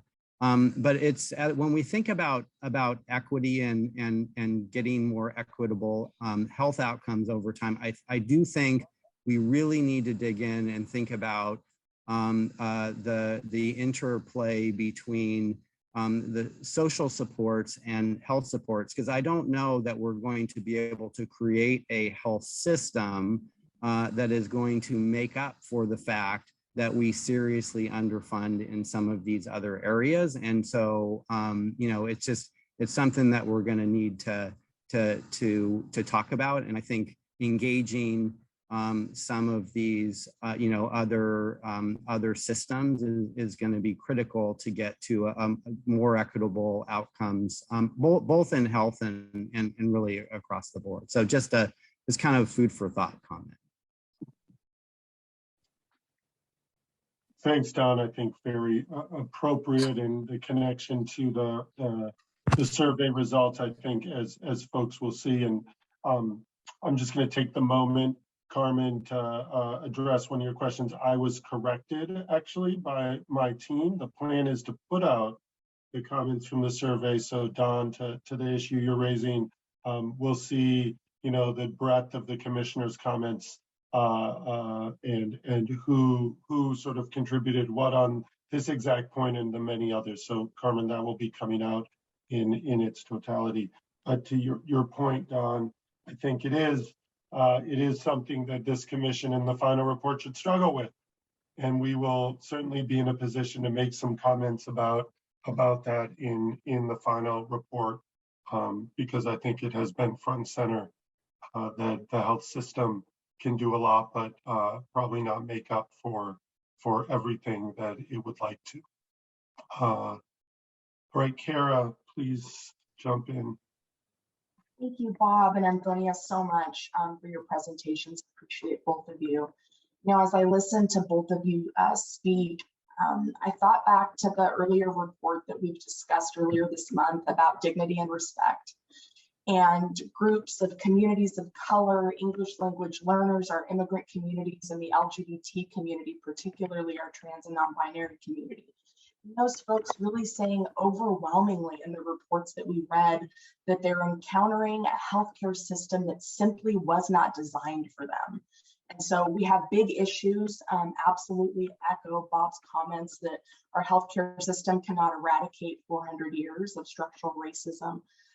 But how do we build a different system that does it differently, that does this differently to intentionally center the people who have been left behind? You know, we really saw overwhelmingly in the report that these communities want to be a part of making it better, want to be included. And the reason is because there are alarming rates of stigmatization, of discrimination, and of disrespect that these folks are encountering at every single healthcare door they walk through. And so how do we design that differently? What is the menu of options for accountability for the providers that ensure some degree of competency? What is the menu of options that we want to recommend in the final report for accountability mechanisms, specifically for competency? And how do we present in the final report deep and ongoing mechanisms to involve the exact communities who've been left behind in the process? I love the big idea of regional councils. What else? What else? What menu of options can we present that's really rich and robust and really gives us a roadmap and a number of options to make sure that these communities are centered in this iteration of California's healthcare reform.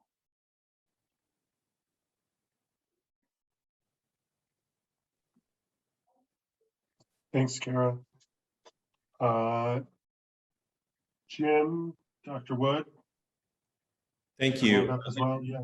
Yeah, thank you. And thank you to Bob and Antonia for those presentations. So very, very, very well done and very, very important to the conversation. I do a couple of things, and I could talk about this for quite a while.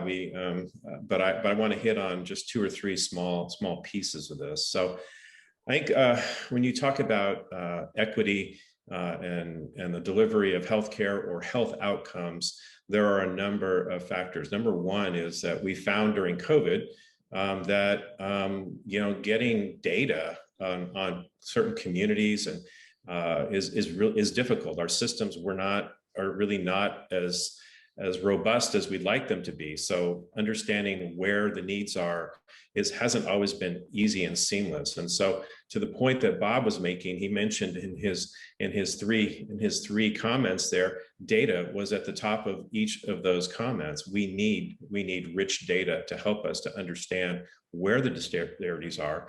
And then once we understand that, we can then be able to dive down deeper and to say why. The other point I want to hit on is that there are outside influences that affect health outcomes, and we see them particularly in communities of color. Soft drinks, alcohol, tobacco, companies that push these into communities where they're lower income and more communities of color. And in the legislature, and every year I've been in the legislature, we have sought to have a tax potentially on soft drinks to be able to use that money for prevention and treatment and education. And we have failed every single time because the outside influences push back against this. Same thing with tobacco. Pushing back, those outside influences push back on our abilities to try to cut back on tobacco. Now we're into vaping, and we've got the same kinds of issues. So, and then the final piece of this, which will come, I think it's going to be part of the provider conversation later, but I think it's important to keep thinking about this, because it came up earlier. How are we going to focus more on primary care? Because when you look at all the other countries that have a unified publicly financed system, whatever variation of it is, we have this disparity where you have 2/3 of our medical providers being primary care and 1/3 being specialists. And in this country, it is just the opposite. So why does that happen? Partially, I believe it happens because of the high cost of education for medical professionals.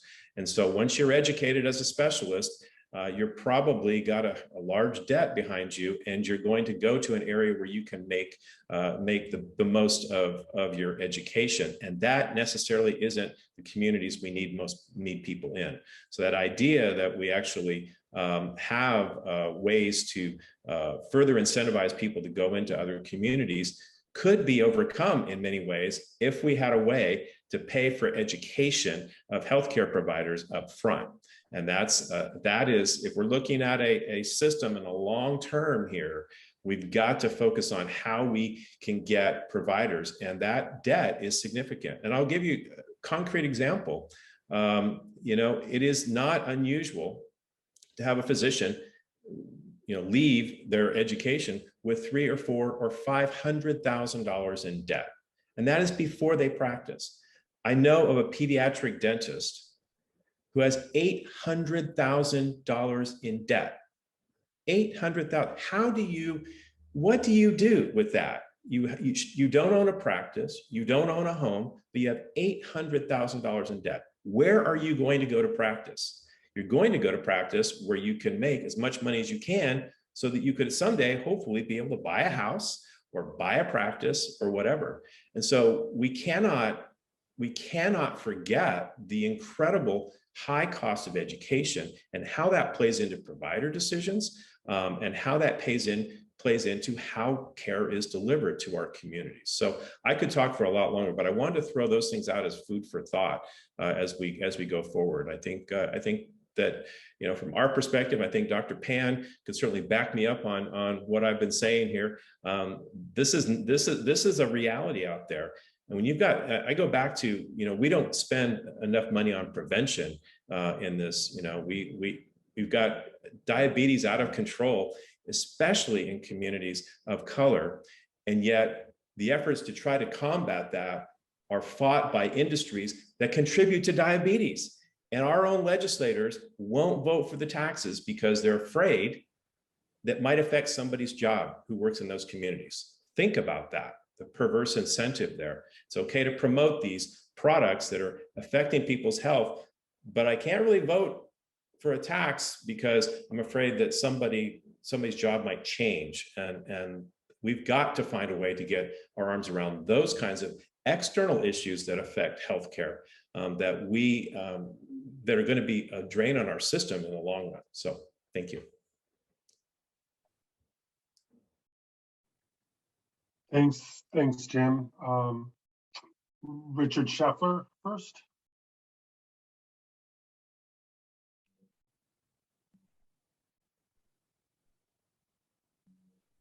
So can you guys hear me? Now we can. Yeah, okay, we can. well, thank you, Mark. Antonio, and terrific presentation about civil rights, and Bob, great overview about what a health equity is. For me, when you look at all of the goals of the commission, I would rank health equity as number one. And that everything we think about in our report should be framed looking through the lens of health equity. Because I believe that our healthcare system needs to do the greatest good for the greatest number of people. And to do that, you start with the group that isn't being treated fairly or equitably in our healthcare system, because that's likely the group that has the highest healthcare needs. And if you design a healthcare system to deal with their needs of those who are treated unfairly and unjustly in our healthcare system, if we work our healthcare system and view it that way, and it works for them, it will work for the rest of us.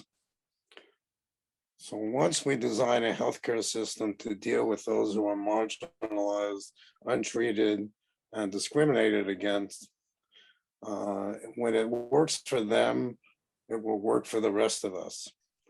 And if we deal with their healthcare needs, which are likely to be much larger than the rest of us who are treated more fairly, we will have done the greatest good for the greatest number. When you deal with health equities, you're dealing essentially with a philosophical point of view about how you feel about society. I've just given you mine, and other people might have other views. But I think when you start a report out with all the goals of the commission, you have to prioritize them. There's no doubt that there's trade-offs. There's no doubt that money matters. But what really matters is the fundamental changes that we want to incentivize. We want to restructure the healthcare system to deal with the inequities in the healthcare system. We want to reduce waste and inefficiency so we can take those dollars and use them to improve the equity and fairness in the healthcare system. That's my sense of what this commission is about, and my thoughts about how to think about our final report. Thank you. Thanks, Richard, and really just appreciate the comments that we all have been sharing.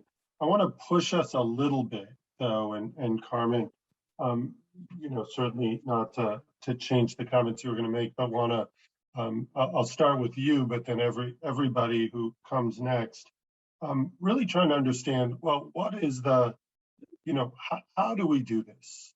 I offered the three things, right? We talked about how do you pay for things, how do we train and get our workforce to look and have the capabilities to treat the diverse state with those equity principles in mind? How do we use data and accountability? I mean, what are those ideas? Bob, you offered a couple, but let's get a little bit more specific as a commission. Fair warning, some of you have done work in this area. Sandra Hernandez, your foundation does a lot of the leading work in helping California think about how we use our systems to deliver on some of these seemingly difficult to achieve equity principles and small steps forward. Michelle, you run an organization that is grappling with this now. Jenny, I think you have worked in a system where I think you've made some achievements in this space. So let's talk about those details so that as I think about our final report, these conversations can inform it with that next level of specificity, not to get away from these important supportive framing, endorsing comments. And I really appreciate, Richard, you doubling down and saying, look, the lens that we need to use, Richard Scheffler, the lens we need to use is one of an equity lens. Like that is the lens that should start and cover us, cover where we go, or lead where we go, excuse me. But let's talk a little bit, that next level down if we can. Carmen, please go ahead. Thanks. And, I think I was hoping that we could talk a little bit more about the concrete solutions here. I think, if we look at the the Community Voices report from last week. I think it really lends itself to helping us figure out the how of all this. And you know, the Community Voices report really emphasized for low income communities, communities of color, identified affordability and the complexity of the system and navigating that system as one of the highest problems, which are all related to dignity and respect or lack thereof in our system. And I think that's where we start. Affordability and complexity can be answered by, of course, creating a unified system, a single payer system where there's one plan, one network, no more barriers to care, no more financial barriers, no more insurance barriers. That's why there's such a great need for navigators of the system, because it's so hard and complex to figure out. So that's the simplest way that we can start to address these equity issues, you know, by creating a floor, by saying that there is a universal guaranteed plan for everybody, a healthcare plan for everybody. And I think that that's one of the things that we should really address, and it can answer the issue of complexity. And then on the issue of training more people from underserved communities, communities of color, to be a part of our system, I think, you know, it's very, very important that we fund this pipeline. You know, we have mechanisms that have this already. You know, for example, you know, we have Song Brown, Healthcare Workforce Training Program. We can fund Song Brown more. You know, we could fund programs to slot more nurses, more doctors, more respiratory therapists, all these types of workers into medically underserved areas. And then we also fund the pre-licensure programs. Like, for example, for nurses, I represent nurses. One of the equity issues for getting more nurses and nurses of color, and you all know that nurses look like me, you know, they're Filipino women, to get them into nursing programs by using, you know, we could fund 2-year associate's degree in nursing programs so that we can have fully staffed hospitals, so that we don't we aren't allowing hospitals to waive staffing ratios.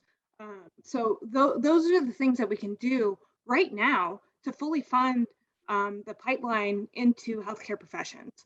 And I think those are really important things that we can start doing at this point. And then in terms of the longer term solutions, you know, I think one of the things that I am concerned about is that, you know, if we're going to put funds towards health equity, we actually have to, you know, we can't just give money to healthcare corporations. We've been doing that for decades. They haven't been able to solve the problem of healthcare inequity.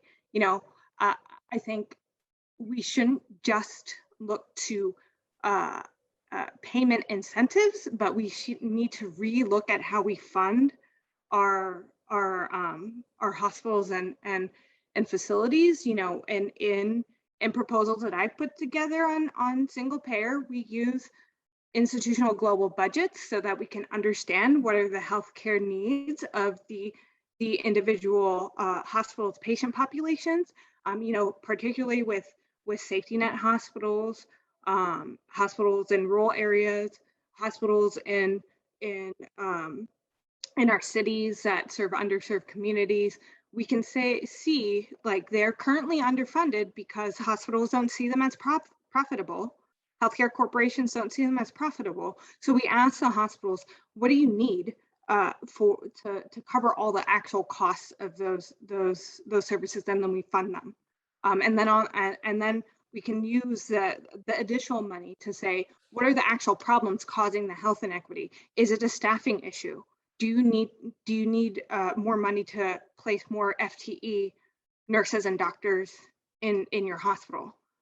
And I think that, you know, we have to be very, very cognizant of how we spend that money, because we know that healthcare corporations haven't been doing a good job. We have all these nonprofit hospitals that have community benefits requirements, and they know how to game that system. We can't create incentives to just just let the hospitals game it. And I think particularly with risk adjustment, we're already doing risk adjustment. I think it's something that is inadequate to address health inequity. Just giving hospitals more money to do whatever and providers is not the greatest solution. And I think, we have to be careful. I think a good example of how risk adjustment can just be gamed is the 6 False Claims Act cases and actual cases against Kaiser that the DOJ just intervened in. Like they are potentially systematically upcoding to game the diagnostics code. So I think we need to be careful about how we structure the system in terms of funding health inequity. And I think all those things are really important. And I think the last thing I want to say is when we're talking about communities of color, communities that I grew up in, we've been providing ourselves self-help solutions for a very long time. This is where promontories come from. This is where navigators come from. But, at the end of the day, we have to recognize those are temporary band-aids, and we need to fund and restructure the entire system so that we can get people that look like me and other Black and brown people into the pipeline of our healthcare system so we can address the white supremacy in our healthcare system. And, I'm not going to accept a pat on the back from our from whoever saying like, okay, you've made these stopgap measures. This is adequate, and we're going to expand them. And I think we need to really, really push ourselves to not just to approach this not in a performative way where we're saying we're going to create councils and we're going to listen to the communities. We actually have to engage in this interactive process where communities can have a say in the actual decision making. And I think, councils is a good idea, but we have to, the how and how it's implemented is really, really important. And I think we need to be very, very careful that we don't end up creating a system that just perpetuates all the inequities. Thanks, Carmen. A lot you covered. Appreciate it. We'll come back to some of it. So we have about 30, maybe 35 minutes left. I see at least 4 hands up, but expect more to pop up. So, thank you for being focused and with your comments. Sandra, you're first, and then Richard Pan, and then Michelle. Thank you, Mark. Bob, Antonia, really appreciate thoughtful presentations today. They're compelling. When we hear the personal stories, I think all of us have these flashbacks where we get tachycardic and sweaty hands. And I certainly had my share of that this morning, but I appreciate you grounding the conversation. Mark, to your question, really in building on something that Assemblyman Wood said, I think the COVID experience with the equity index was really a good start, right? But it was very much hampered by a lack of good integrated data across systems. And I think one of the themes that we really do need to talk about is the fact that racism impacts all of these systems, right? The education systems, the housing systems, the transportation systems, the food programs, and frankly, climate, right, increasingly. And I don't think health and the healthcare system can tackle them all. But I do think we could do a lot better job at intersecting the data systems in which communities and place have. And so We, of course, have leaned in as a foundation in just integrating the stuff we should already have, which is public health and the delivery system, which we were badly handicapped going into the pandemic without having those systems be able to talk to one another. And, I'm struck by Jenny's comment that, likes to be in Kaiser because all our information's in one place. And in the state of technology that we have today, shame on us that we don't have interoperability across all of our systems, so that when we try to solve problems by place that have been disproportionately impacted by all the systems, all the racism that is embedded in these systems, I do think we have to have really good sound data and integrated data and interoperable data, not just within the healthcare systems, but all the systems that interface it. And I think the Health Equity Index work that you did with COVID was really the tip of what's possible there. And then the second thing I just want to, and I'm not going to talk about CalAIM, I'm sure Director Bass will do that, and we're super excited and so important, all the pieces that are being contemplated in CalAIM. But the other piece I wanted just to mention, build a little bit on something Bob talked about with these accountable communities for health. As I think about the AIDS epidemic, one of the things that was particularly successful was when Ryan White dollars really began to flow. They were based on case rates, and indices basically. And those dollars went to communities based on case rates. And importantly, the decisions about how those significant dollars were spent were done by councils of community leaders who were funding an array of programs and services, most of which didn't interface with hospitals at all. Because remember, in the early days of the HIV epidemic, there wasn't a lot hospitals had to offer, frankly. And so we were funding support programs and food programs and peer programs and adult day healthcare programs and volunteer-based programs. And so it does strike me that if you had good data that really allowed you to look at place soundly, and you made a commitment of resources, whatever percent it is of spending or the like, and have those decisions really determined in a multi-system way at a very regional level, I think you could do a lot to begin to redress the health impacts in particular that we see in communities that have multiple systems overlaid upon them. And so that was just it was a suggestion as I was listening to this conversation that I thought was worth thinking about in terms of models. And just because I really can't resist this, it's something I've observed, working for a commission, being in the public space for so very long. I would argue that one of the reasons Covered California has been as successful as it has, notwithstanding that it's had the leader that it's had, and it's something Bob and I talked about a while back, is that when it started, plans were at the mic, just like consumer advocates were at the mic. And really, that system was built with profound accountability, in large part because there was an even floor for people to step up and say, this doesn't work, and this shouldn't be this way, and bring plans forward and say, why haven't you met this metric, and what are you doing on this front? Our Medi-Cal program doesn't have that.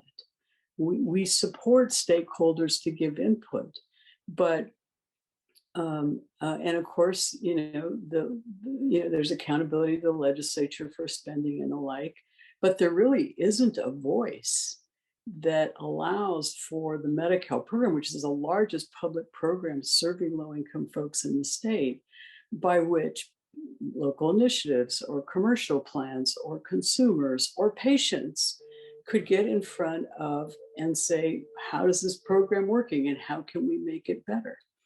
It's just a thought. I recognize it rattles a lot of people, but we're rattling people because we're saying power needs to change. And I just wanted to name the accountability piece in this.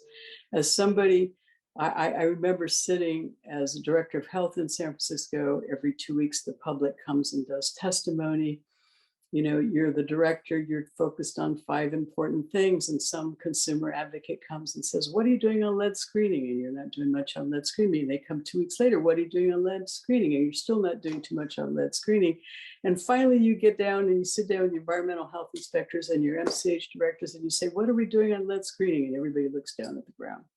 There's real power in giving voice to people to make these systems more accountable. And so I offer both the concrete example, what we did with Brian White, a real argument that you got to take a systems approach to data, as Assemblyman Wood said, and maybe we think about accountability a little bit differently for our existing public programs. Thanks, Mark. Thanks, Sandra. Super helpful comments. Now turn to Richard Pan. Thank you, Secretary Ghali. And again, I too want to thank both Antonio and Bob for their presentations, and really appreciate Bob sharing his experience from 40 years ago, but also I'm sure that wasn't the last time that he had that experience. And frankly, as an Asian American, I've had those experiences, both micro and macro, all the way up to the present day as well. And certainly the Stop Asian Hate is real. I've had my own experiences with being attacked as being an Asian during COVID. So we have a lot of work to do. Actually, I'm going to just make a brief detour comment first, since Sandra Hernandez was talking about Medi-Cal hearings. I should make note that I actually authored a bill to require the type of hearings that you called for, Sandra, and of course it was killed. So just FYI, you know, that was something that I did when I was in the Assembly. So I do want to address 3 issues related to this topic that we're talking about. And as you said, Mark, in terms of more concrete. So first of all, data. I agree with everyone, we need better data. I also point out, again, as an Asian American, that our community is tremendously neglected when it comes to data. In fact, only a very tiny fraction of research in the healthcare space actually includes Asian Americans. We're lumped in as other. So even though we're the third largest and fastest growing racial ethnic group in California, even studies that come out of California do not include Asian Americans or API. That needs to change. All right, so we don't have that data. We also need to disaggregate the data because not all API are the same. And in fact, certainly our NHPI colleagues who have actually been dying at twice the rate, have the highest death rate in COVID. I appreciate that the CDPH does put out that data, but too often are not carved out as well. And the usual excuse is, oh, there's not enough of you, or it's too hard to reach you because you speak so many different languages. Those are excuses that needs to be addressed. By the way, we're not certainly the only group that has that challenge. I would also make note that we have, even though we did a bill and passed the law to require collection of LGBTQ on COVID, that has not been well implemented. So we just don't really have solid data there as well. So yes, we need better, we need interoperability, we need this other stuff too, but also as we're talking about racial equity, we also need to be sure we actually capture the diversity of our state in the data. And right now we're not doing a good enough job on it, frankly. Second thing is, I do want to talk about primary care and actually in relation to this. So we've been talking about how important primary care is. I would also make note that too often, especially when we have minorities who enter the healthcare professions, I'm just going to pick on medicine because I'm a physician and I do workforce research. Actually, a lot of times, I would say medical students of color and women tend to be shunted more toward primary care. So you see the specialty, the racial distribution, gender distribution among different specialties. But I also make note that too often all of us as policy people diminish primary care physicians. We do not honor primary care physicians. In fact, what I see is that we often, even though we talk a good game, we often say, well, primary care doctors, they're just like other health professionals. Even though we do more, we handle more complexity, we have to handle these social determinants of health, other types of things. Too often we're just simply diminished to simply, even though we have more training and so forth, we're not actually elevated. So you can imagine in the medical school community, and I do research, by the way, on attitudes towards specialties, Why is it that people don't want to enter primary care? So some of it, yes, maybe due to debt and other types of things. And by the way, that's a structural problem, right? How much we end up paying as well, but also what we pay for and also how we treat primary care doctors. We don't recognize primary care doctors for the expertise they have. And in fact, and that's why we don't see people entering primary care who, because basically within the healthcare environment, we often do not honor primary care physicians. And I think that's something, if we're serious about primary care, we need to change. All right. And so, you know, I'm a general pediatrician who did, 3 additional years of fellowship training. But because I label myself a general pediatrician, I get looked down upon when I tell them I got specialty experience in behavior and development. Suddenly now I'm a better doctor. Well, I think that we're diminishing primary care. And by the way, that also diminishes the people we're quote pushing into primary care too.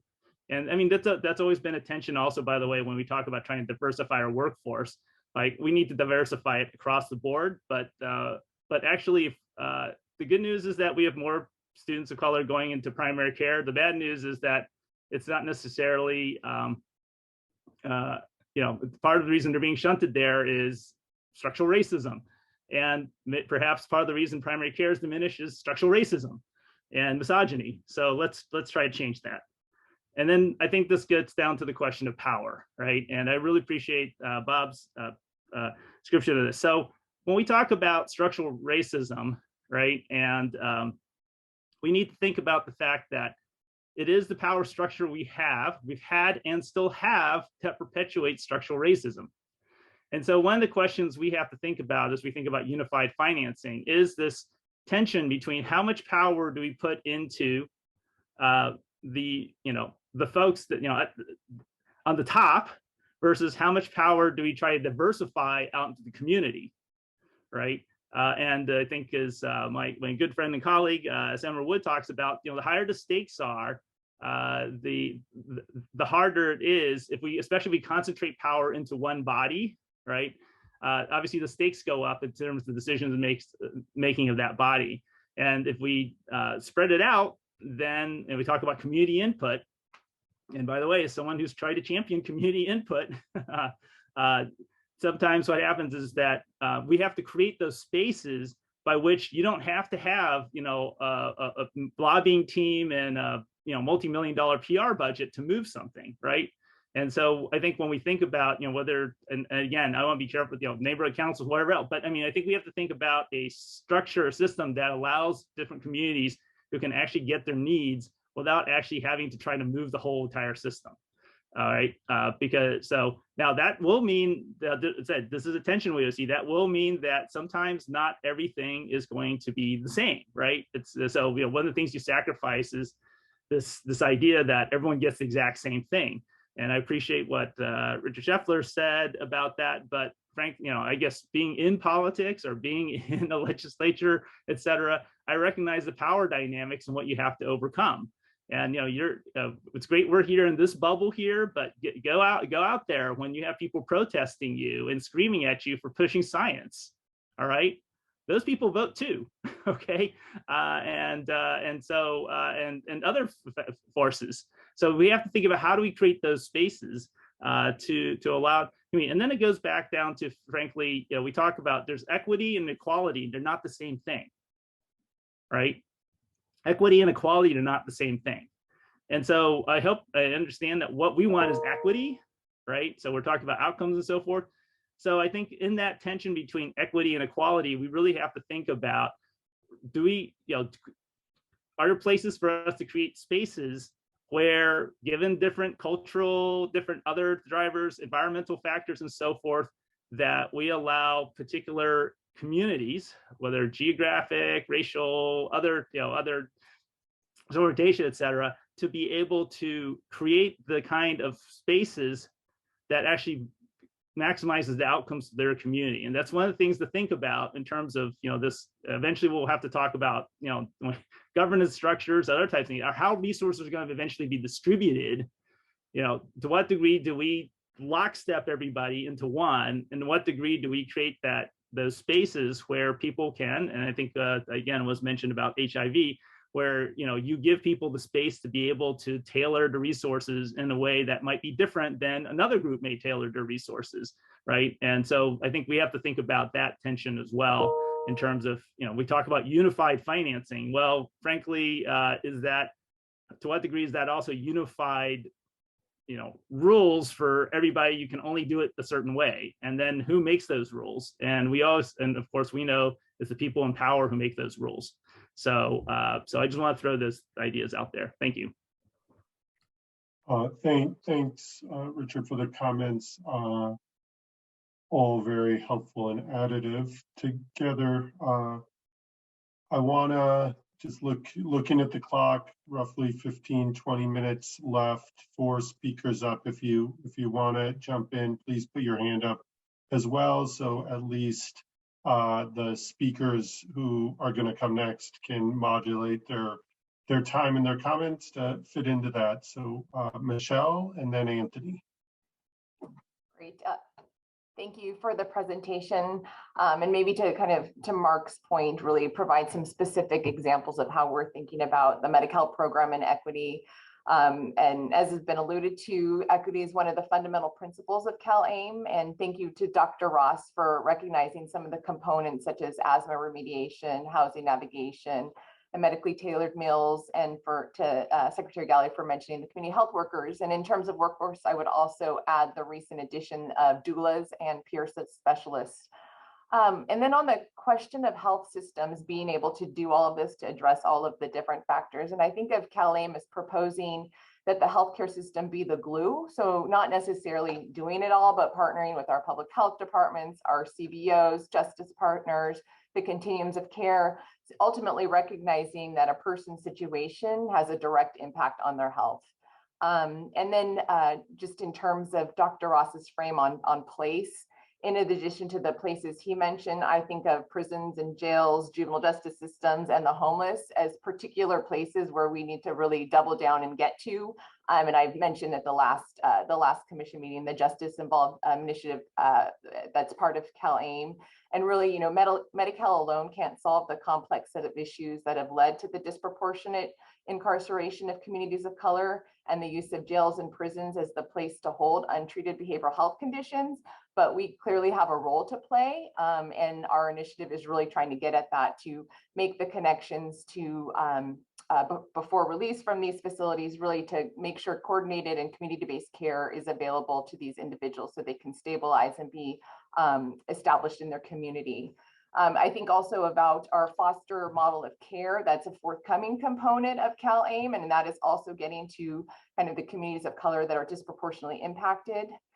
And then in terms of accountability, as part of our managed care procurement, one of the key pieces that we are including is that managed care plans must demonstrate their ability to identify health disparities and equities in access, utilization, and outcomes among racial, ethnic, language, LGBTQ groups, and really focus efforts to help outcomes within those groups. And then to follow up on Dr. Hernandez's point, this is something in terms of consumer engagement and consumer input, something that we are definitely exploring on how we can do a better job in hearing the voices. And I will say the last commission meeting really hit that home for me. And so really working to kind of come up with something on that.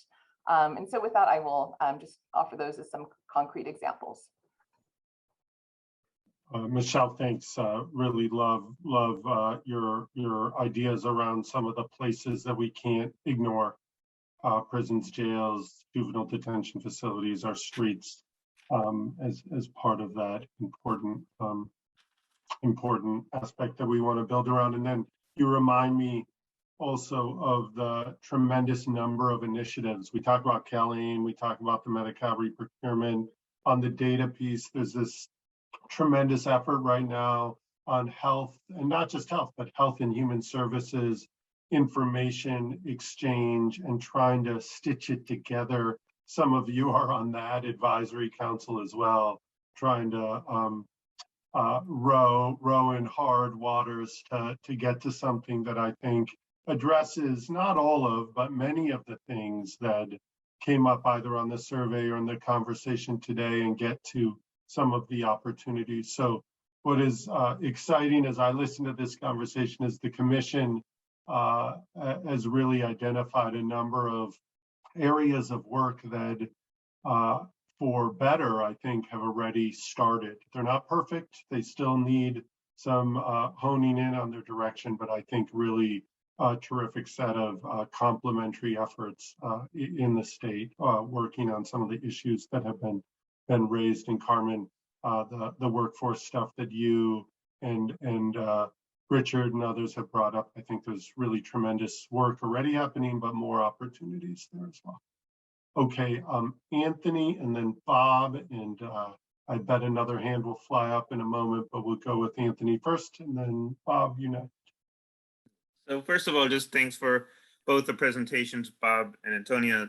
That was really helpful and excellent. And the discussion that we've had, I think I'm glad that we made the space to have this conversation. I think it's clear that we absolutely needed to appropriately center these issues. I think to get to sort of I think the way I think about it is that there is issues that we're trying to deal with, some of which this conversation underlines why we need to make some of these big changes and big reforms, and why we need to do work beyond that, right? For our current system, it's hard to think of a system that we would create that would have more racial inequity than a sort of patchwork finance system of which half the people get their coverage through the type of job they have. And, with all the inequities, given how regressive health benefits are to begin with, given the fact that the large swaths of our economy, it's not actually a given that you get health coverage through your job. And all the other issues that are there. We have a lot of disparities, even for the safety net of both programs and providers that do offer those that fall through the employer-based system. Even within our state, there is wild variation in terms of what those safety net, the quality of those plans or providers or efforts, what counties do with regard to their indigent care services in terms of who they even consider part of their charge based on income or immigration status or otherwise. And so it's, our healthcare system is a inequity generating machine. And it is, and so fundamentally trying to grapple with that is really important. I do think there's some things that come as a correlation of how race interplays with income, with job type, with insurance type, et cetera. But then it exacerbates it. I mean, it was not 10 years ago that we had a system that allowed for the denial of people with pre-existing conditions or for charging more. And I'm glad that we made progress with regard to that. I'm not sure that we replaced it with proactive incentives to actually help people address the conditions they may have. And of course, there's high correlations with regard to that. In my ideal system, we should actually be rewarding and providing more resources for the providers and others that are actually trying to address people with chronic conditions with the issues that are also then highly correlative with race, ethnicity, and other issues as well. I think so number one, I do think that the fundamental changing the fundamental financing structure of our healthcare system would be a big jump, but it also is not sufficient. I do think that there will probably always be a role for culturally competent navigators from Atoris and other folks to deal with whatever complexity in health system there are that will remain in a healthcare system. There will always need to be a focus on holding providers accountable for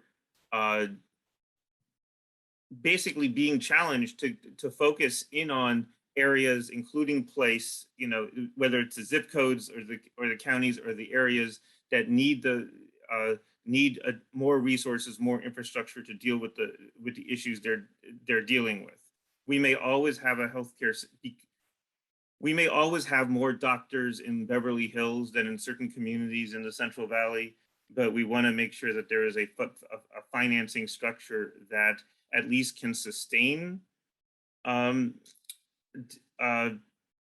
providers that it needs. And that means, which wasn't the case again when we had 25, 30% uninsurance rates in some of these communities. We brought that down. We need to do more. But how do we actually make sure that there's incentives for there to be the quality care in all the places that we need? The final point I would just simply make is that it is also just sobering that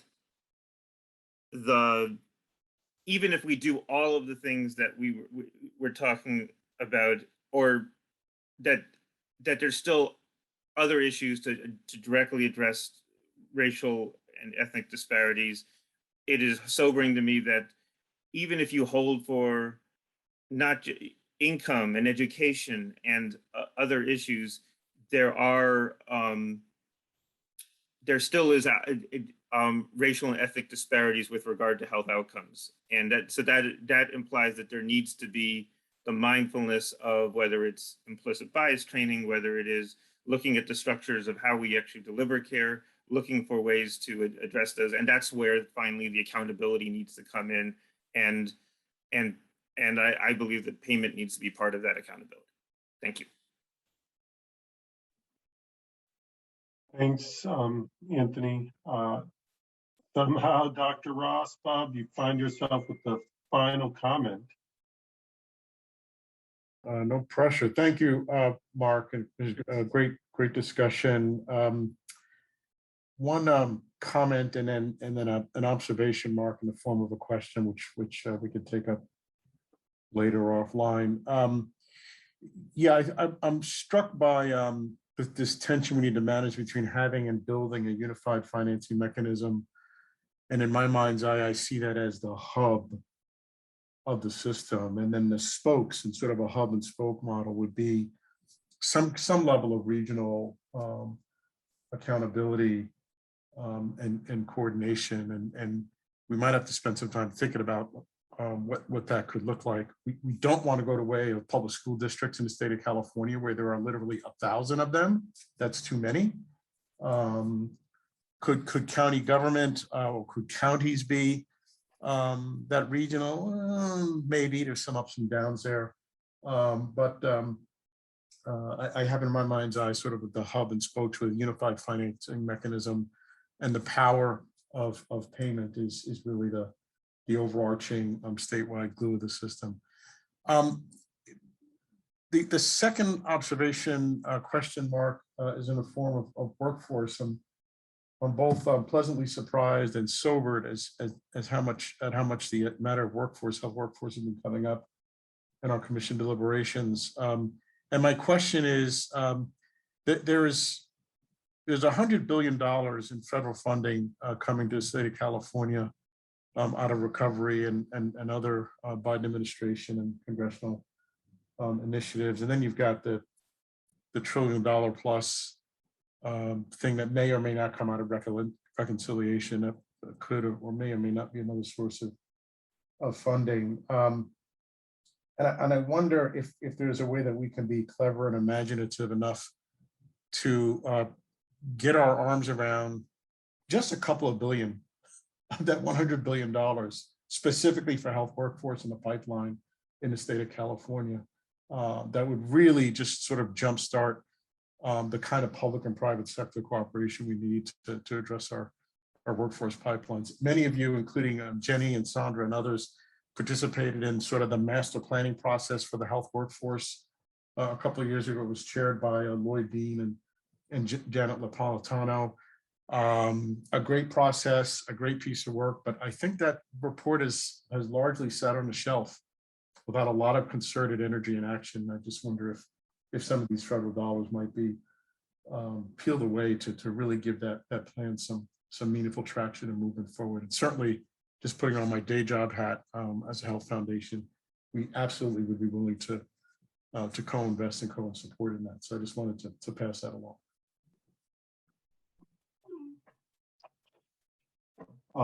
Thanks. Thank you, Bob, and appropriate challenge. I think there is a lot to think about in that space. And the good news is built on that that report that, certainly when I came into my role, it was one of the first reports handed to me. Thankfully, I had seen some of it and it was focused on it in a big way. And in fact, Sandra Hernandez and I talked about how do we advance some of it, and then one thing led to another. And I think along with some other, I wouldn't actually, I don't know that it collected dust, because dust means to collect dust, you have to be put on the shelf with nothing covering you. And it has unfortunately been covered by the work of this pandemic, but I think it emerges as a real opportunity, and certainly has been, the workforce issues have been heavy on my mind. Just ask our team. I think there's a lot of opportunity there. So by way of wrapping up, I'm going to try to summarize some of the things I heard. Probably never do justice to the eloquence that you all brought it together and brought it home on, but I'll try.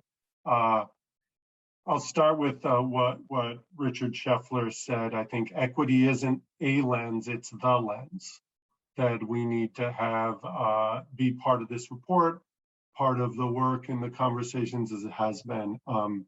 This notion of power in the systems, the power in the providers, the power in the other leaders beyond the health providers, those others who, whatever level they are in, the role that they have.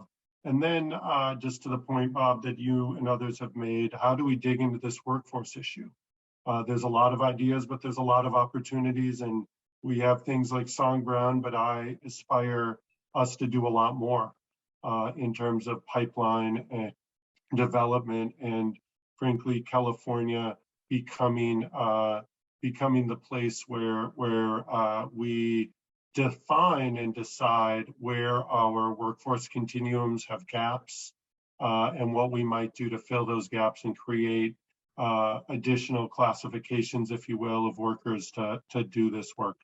Carmen, I think your point, you made lots of points, but two were that we've got to make this system affordable and simple or less complex, reduce those barriers. And we can't forget that as we talk about the sort of elements of a unified system, unified finance system, that it needs to be affordable to folks. We heard that in the conversation last week, that was one of the leading issues that communities of color were concerned about, have been all along, and can't forget that. And then this idea of complexity and simplification, and that removing some of those administrative hurdles and barriers and strategies to either regulate or deny care and access to it, I think really important. I know Michelle's team at DHCS is trying to think through that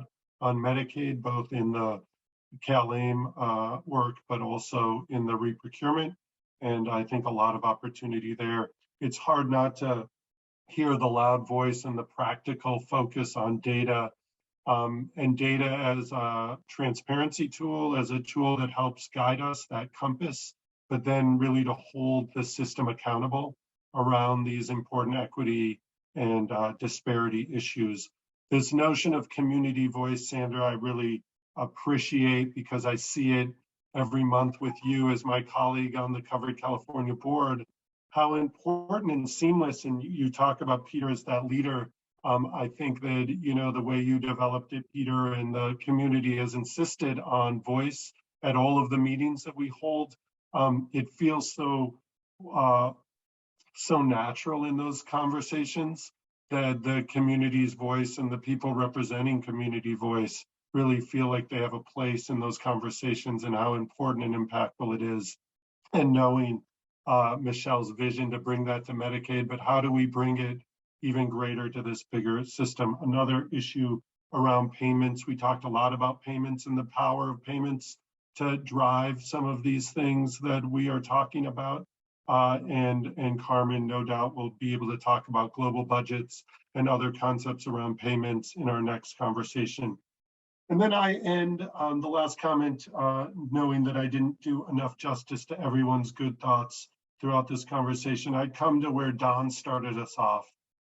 And I often joke that I'm going to change the name of our agency, just invert the H's, and remind me that we run the California Health and Human Services Agency, not just the health agency. And yes, so much of the funding is in Medicaid and the health side of the work, but so much of the impact and a great deal of the funding, and hopefully more of the funding, will find itself in the social services work. Not that we're the only agency with important social focused programs, reminded about transportation and housing and education as well, but that I and we have influence on those human services side of the work as well, so that we don't have to just turn to the health system to address 400 years or 4 years or 4 months in COVID of inequities, but that we can do a lot more with some of those other levers.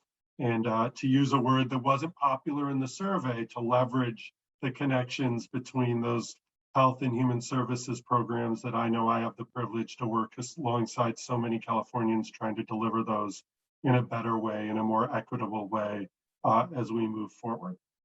So with that, I know that others might be, we're going to jump in there at the end. I want to not shortchange our time for public comment, but I'll just remind us that as we continue to move these conversations forward, that I hope we'll be able to string today's meeting with the meetings from earlier in last week, and then certainly the prior meetings that we've had together. So with that, Karen, I'm going to turn it to you to facilitate our public comment portion of the meeting. Thank you, Secretary Galley. This will begin the public comment period. We will be opening up the chat feature for written comment. We'd also invite members of the public who would like to speak to use the raise hand feature to line up in the queue. For verbal speakers, we'll allow 1 minute before we need to move on to allow as many voices to be heard in this meeting as possible. Apologize in advance if I have to usher you along and move on to the next speaker.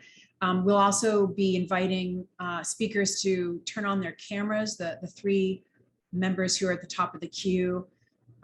And we will need to end just prior to the top of the hour, where I can turn things back to Secretary Galley. So please do use the chat feature if we are running out of time for verbal comment. All right, with that, I'm going to invite, please state your name and your affiliation, if you will. Bill Honigman. Thank you. Can you hear me okay? Yes, sir. Yes, my name is Bill Honigman from Orange County. Sadly, commissioners, your presentations never stated the obvious, that commercial interest in healthcare, not just in risk-bearing insurance company intermediaries, but also in drug companies, large hospital provider group conglomerates, are killing Black and brown people in California. As a retired emergency room physician, I saw over decades in my practice the inequities firsthand in those patients who were presented to me with nowhere else in our system to go for needed care, often too late or after other very inadequate care was attempted for various medical problems, and with no place to go to follow up on their emergency care afterward.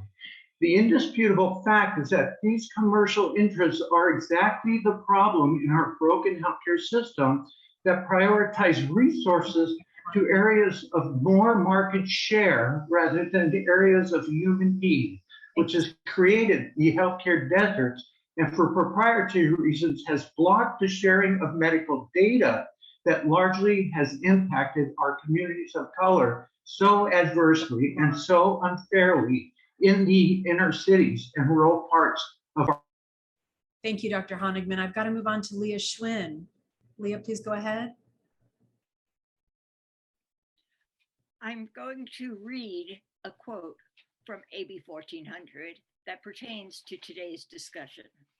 The special projects budget shall be used for the construction or renovation of healthcare facilities, major equipment purchases, staffing in a rural or medically underserved area, and to address health disparities, including those based on race, ethnicity, national origin, primary language use, age, disability, sex, including gender identity and sexual orientation, geography, and socioeconomic status. This is why we need to be discussing AB 1400. It addresses all these issues. Thank you very much.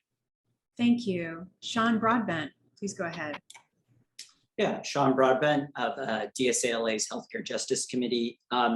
This year, the committee, along with the Progressive Asian Network for Action, LA Forward, and Healthcare for All Los Angeles, worked to pass informed community impact statements in support of a resolution at LA City Hall for AB 1400 CalCare. 17 neighborhoods representing a broad collection of the city's diverse communities participated in the process, reviewing LA public health data alongside key metrics on insured rates at the zip code level from USC's Price Center to understand the link between lifetimes of uninsurance in the community and the rapid spread of COVID-19 in their neighborhood. In 17 neighborhoods, from Arroyo Sacco to Zapata King, support was unanimous for moving to a system as described in AB 1400, where healthcare is guaranteed under single payer financing. A single payer system like the one detailed in AB 1400 would be able to ensure underserved communities are fully funded and have the resources that they need by targeting additional resources to begin addressing long-standing systemic healthcare disparities. Thank you. Mr. Broadbent. Carolyn Sanders, please go ahead. Hi, Carrie Sanders with the California Pan-Ethnic Health Network. I want to start by thanking Dr. Ross for referencing our report centering equity and payment reform, and also to align our comments with Dr. Ross and Dr. Antonia Hernandez. With regards to race, in order to reduce disparities, we have to accurately measure and tie payment to reducing them. Cover California has been experimenting with this over the past 7 years, but the truth is progress has been extremely maddeningly slow, not for lack of effort, but because the state health plans and providers have simply not invested appropriately in the technology and measurement systems that would allow for the use of patient health records in quality improvement efforts. In shorthand, we're still relying on surveys with sample sizes of just 411 people to understand and grade how health plans and providers are doing. Additionally, although more than 3/4 of those served by Medi-Cal are communities of color, our Medi-Cal program is missing a critical opportunity to tie payment to achieving equity goals as part of the state's current procurement process. We need to tie payment to improvement. Also agree with Dr. Ross's point about investing in place. We support a sustained investment in regional, publicly accountable approaches to healthcare delivery. CACHI in California is a great model, but there are models in other states as well. These regional systems should center communities and governance structures, should talk to communities about what their health and health-related needs are. Please go ahead, Ryan. Great, thank you. So this commission has spent a lot of time today discussing some of the issues that come with inequities in our system, but I feel like everyone's been going out, for the most part, has been going out of their way to avoid addressing the root issue here, which is that structural inequities require structural, not piecemeal solutions. And when you have a fragmented system of healthcare like we have, fragmented intermediaries and insurers, you're going to result in a fragmented standard of care. The reality is that if you want to address structural inequities in our healthcare system that disproportionately impact communities of color, we need to structurally transform our healthcare system. We need to guarantee healthcare for all, as is called for under AB 1400. You cannot address racial, gender, socioeconomic, geographic, or any other health inequities in a system that perpetuates and encourages tiered healthcare, where the wealthy and well-connected can purchase the best and highest priority care at the expense of everyone else. Our system shows that, and systems around the world that allow tiered care show the same inequities. The way to address these structural issues is to guarantee everyone the same high quality care through a single payer healthcare system. Thank you very much. Craig Simmons, you're next. Oh, you're still muted, sir. sorry, Craig Simmons. After the last meeting on the 23rd, last Thursday, I believe it was, I put forth a proposal to implement a payroll healthcare tax to pay for a unified financing system for all California residents, regardless of immigration status, income, ethnicity, or anything else. And I'm just putting it out there to the commissioners to see if there would be an interest in pursuing that payroll healthcare tax along with wealth taxes and corporate taxes to help fund a unified financing system. And if you have any questions, I'd be happy to answer them. If we could open up another discussion at another time. The other issue was standardization of healthcare costs. There's never going to be a single payer system unless healthcare costs are standardized like Medicare does. And I would also like to get feedback on that from the commissioners. Thank you. Thank you. Michael Lighty, please go ahead.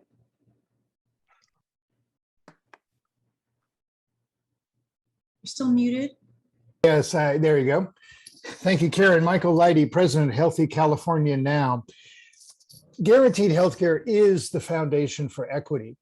Eliminating the financial barriers to care lays the groundwork for eliminating all barriers. As the survey of low-income Californians showed, affordability is key, but also key is the need, in fact, it's the number one priority, the need for safe and effective treatment. You can only do that through a single standard of safe, effective care. That doesn't mean that one size fits all. It means that you don't have a multi-tiered system that allocates care based on ability to pay, as does Covered California. It institutionalizes the denial of care based on ability to pay. If you have a bronze plan, that is not the same standard of care as a platinum plan. It's that simple. And we have to address racial disparities directly, not through incentives, but by actually guaranteeing people the health care they need in their communities. The present system misallocates care based upon place.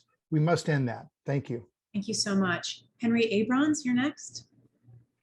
Dr. Abrons from Physicians for National Health Program. I want to go back to the values and the values survey that Secretary Galley referred to. I'm extremely concerned about the statement that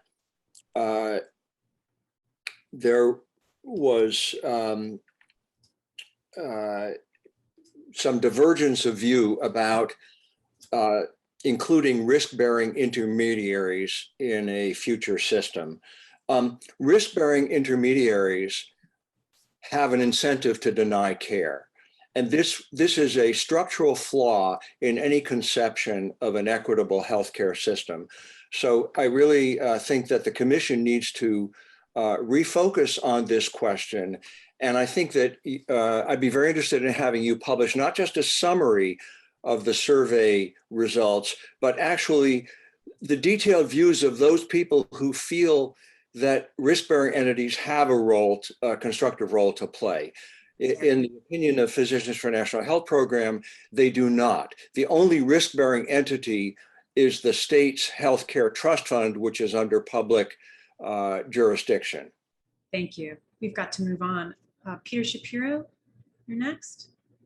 I'm with the California Alliance of Retired Americans and Healthy California Now. Mention has been made of the way that our weak social safety net in this country and our systematic de-investment in public higher education here in California have contributed both to healthcare inequities and the criminal shortage of primary care physicians.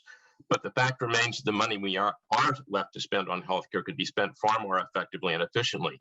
Every study that's been done today, including the one presented to the commission back in May, anticipate significant savings from a unified financing system. Now, why not use that money to put resources where they're most needed? Why should we squander our resources trying to incentivize private entities that ultimately are concerned with their bottom line to do the right thing when we could do it much more effectively and directly with direct public investment? And while we all want accountability, we all want good data, I think it's worth noting that Medicare has been experimenting with complicated metrics in recent years to try to get the bigger bang for our buck in terms of how we compensate physicians. It has created a horrible, costly paperwork mess that interferes with the doctor-patient relationship. It does not save money. And I think we need to look at accountability in a different kind of a way than that. I just want to caution that. Tim Bilash, you're next, please. Thank you. My name is Dr. Timothy Bilash from San Diego County. I am an obstetrician gynecologist. I need to echo many of Dr. Pan's and Carmen Comste's comments, and I support health funding with a sales tax. But today I'd like to raise a difficult question on social equity. How would you feel as a male physician or male nurse when a patient places a females only sign on their door? Women's health care has not replaced the dedicated men who have served them for many decades. Isn't gender, ethnic, and racial identification at the heart of systemic inequity? Please think about it. Thank you. Thank you. Marie Lopez, you're next. Oh, you're still muted. Thank you. Mari Lopez, California Nurses Association. You know, prior to coming to CNA, I worked in a nonprofit industry advocating on behalf of immigrant communities, LGBT, low income. And frankly, I'm insulted by this presentation. We have been talking about the same issue for over these 20 years that I've been working, and I know decades prior to that. It seems to me it's very clear that we should be focusing on the solutions and not the problem. Everybody on this panel and this members of the commission knows the problem, knows the issues, has experienced it for themselves as I have myself. And so this is a very emotional issue for me. Single payer would begin to address healthcare disparities by eliminating barriers to create care that were created by our fragmented market-driven system of private insurance. And single payer addresses this historical structure that drives this racial income and other injustices in our healthcare by guaranteeing comprehensive healthcare benefits to all, regardless of income, race, ethnicity, gender, identity, and the language you speak. This is what we should be focusing on. Thank you very much. Jeff Tartagia, you're next.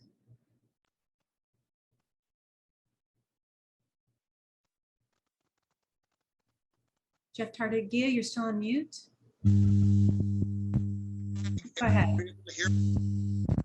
Can you try again? So we're having trouble with your audio. Please, you can try to speak loudly. Okay, this is. Oh, I'm so sorry, sir. You're cutting out. I'm sorry. We're going to move on, but please add your comments to the chat if you would. Pilar Chaville, you're next.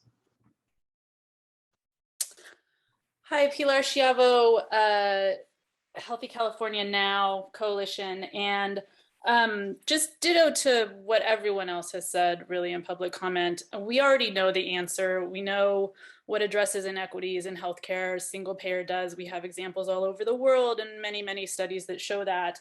But I wanted to go back to a comment that Senator Pan said, where he said that people in power make the rules. And you are the people in power. You have an opportunity right now to create a path that the governor can follow to get us to health equity, to get us to a more equitable system, to get us to a system that will not collapse our economy in California in 10 years. And so we cannot miss this opportunity. And I just want to implore everyone on this commission, please do not have this be another study or report that goes into a file and never gets used. This needs to be a path to address all of the problems that you have been talking about for over a year. Thank you. Thank you. Bryn O'Neill, you're next. Hi, Bryn O'Neill, CNA. I want to echo what my colleague Mari and Pilar said, that we've heard the problems and it's time to act. A single payer program can address structural racism in healthcare by allocating healthcare resources based on need, not profit. AB 1400 includes mechanisms to identify health inequities and direct resources to rebuild our healthcare infrastructure in medically underserved communities. With all care in one system, we can identify gaps in access. We can use our collective power to end our tiered system of healthcare and demand that resources go to our most vulnerable communities. A global budgeting process and special projects fund can prioritize projects to address healthcare disparities in rural or medically underserved areas and pay for additional staff, direct the resources, pay for hospital construction, finally combat the epidemic of hospital closures for communities of color and rural and less affluent areas. Thank you. Thank you. Ms. O'Neill. Philip Kim, you're next. Thank you. Hi, Philip Kim with the California Nurses Association.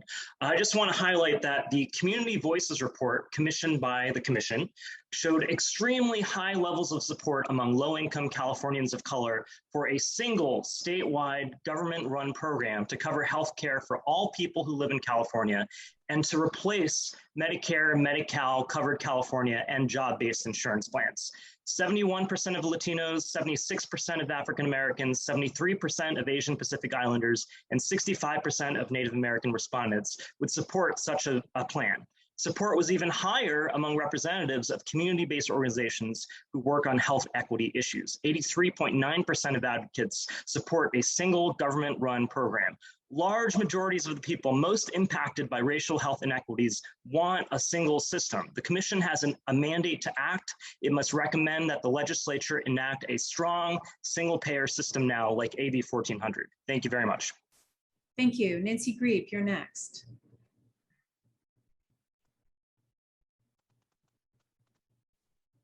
Thank you. I would just like to point out several ways in which a single payer system would help solve some of the problems that you've been talking about today. First of all, it would allow one to collect the data that is needed. At the present time, data is in a whole bunch of silos of private insurance companies and lots of different programs. And a single payer system would unify data, and this data could then be used to identify better areas of need.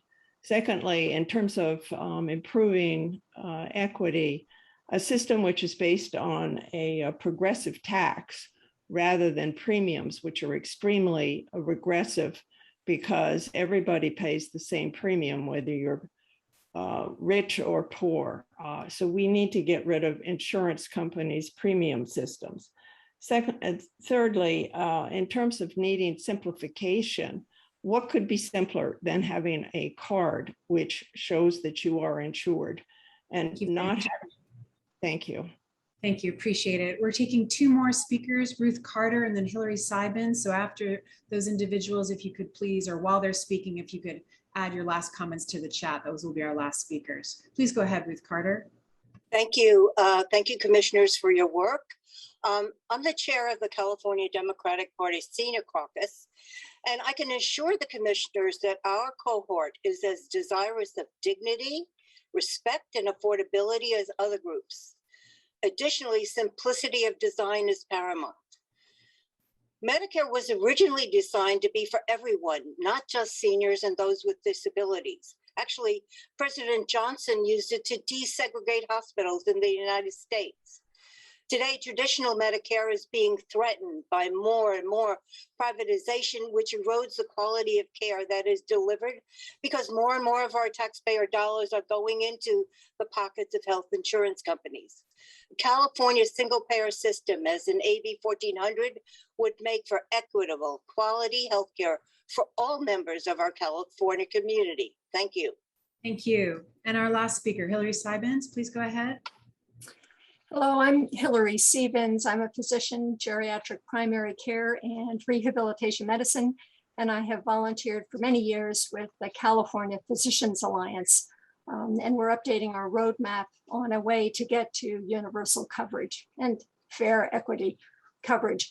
I so appreciate these discussions. They are fantastic, and would just like to comment that among the externalities that have been alluded to by many of you commissioners are the gross distortions of capitalism that are fostering the ill health and deaths of despair. These distortions and possible solutions are described by the economists Case and Deaton in their text of the same name. And therefore, I just would like to call their book, Deaths of Despair, to your attention. Thank you very much. Thank you, Dr. Siebens. And with that, I'll turn it back to you, Secretary Galley. Great, Karen, thank you. And thanks to all of the public who provided comments both verbally and in the chat. It is all supportive and additive to the direction of the commission. I just will take this final moment before we wrap up to thank again Antonia and Bob. Thanks for putting yourselves out there, sharing your personal stories, but also so much about information and ideas to advance this conversation. Look forward to getting posted the survey results round one. Look forward to digging in some more right after our next meeting. And with that, just very grateful to all of you again for the terrific investment in time and energy and thought over the last 8 days, wherein we've had three, roughly 9 or 10 hours together. Just really grateful for all of the work that you each commit to us advancing this conversation. So with that, we'll see you in 2 short weeks and look forward to any feedback in between now and then. Take care.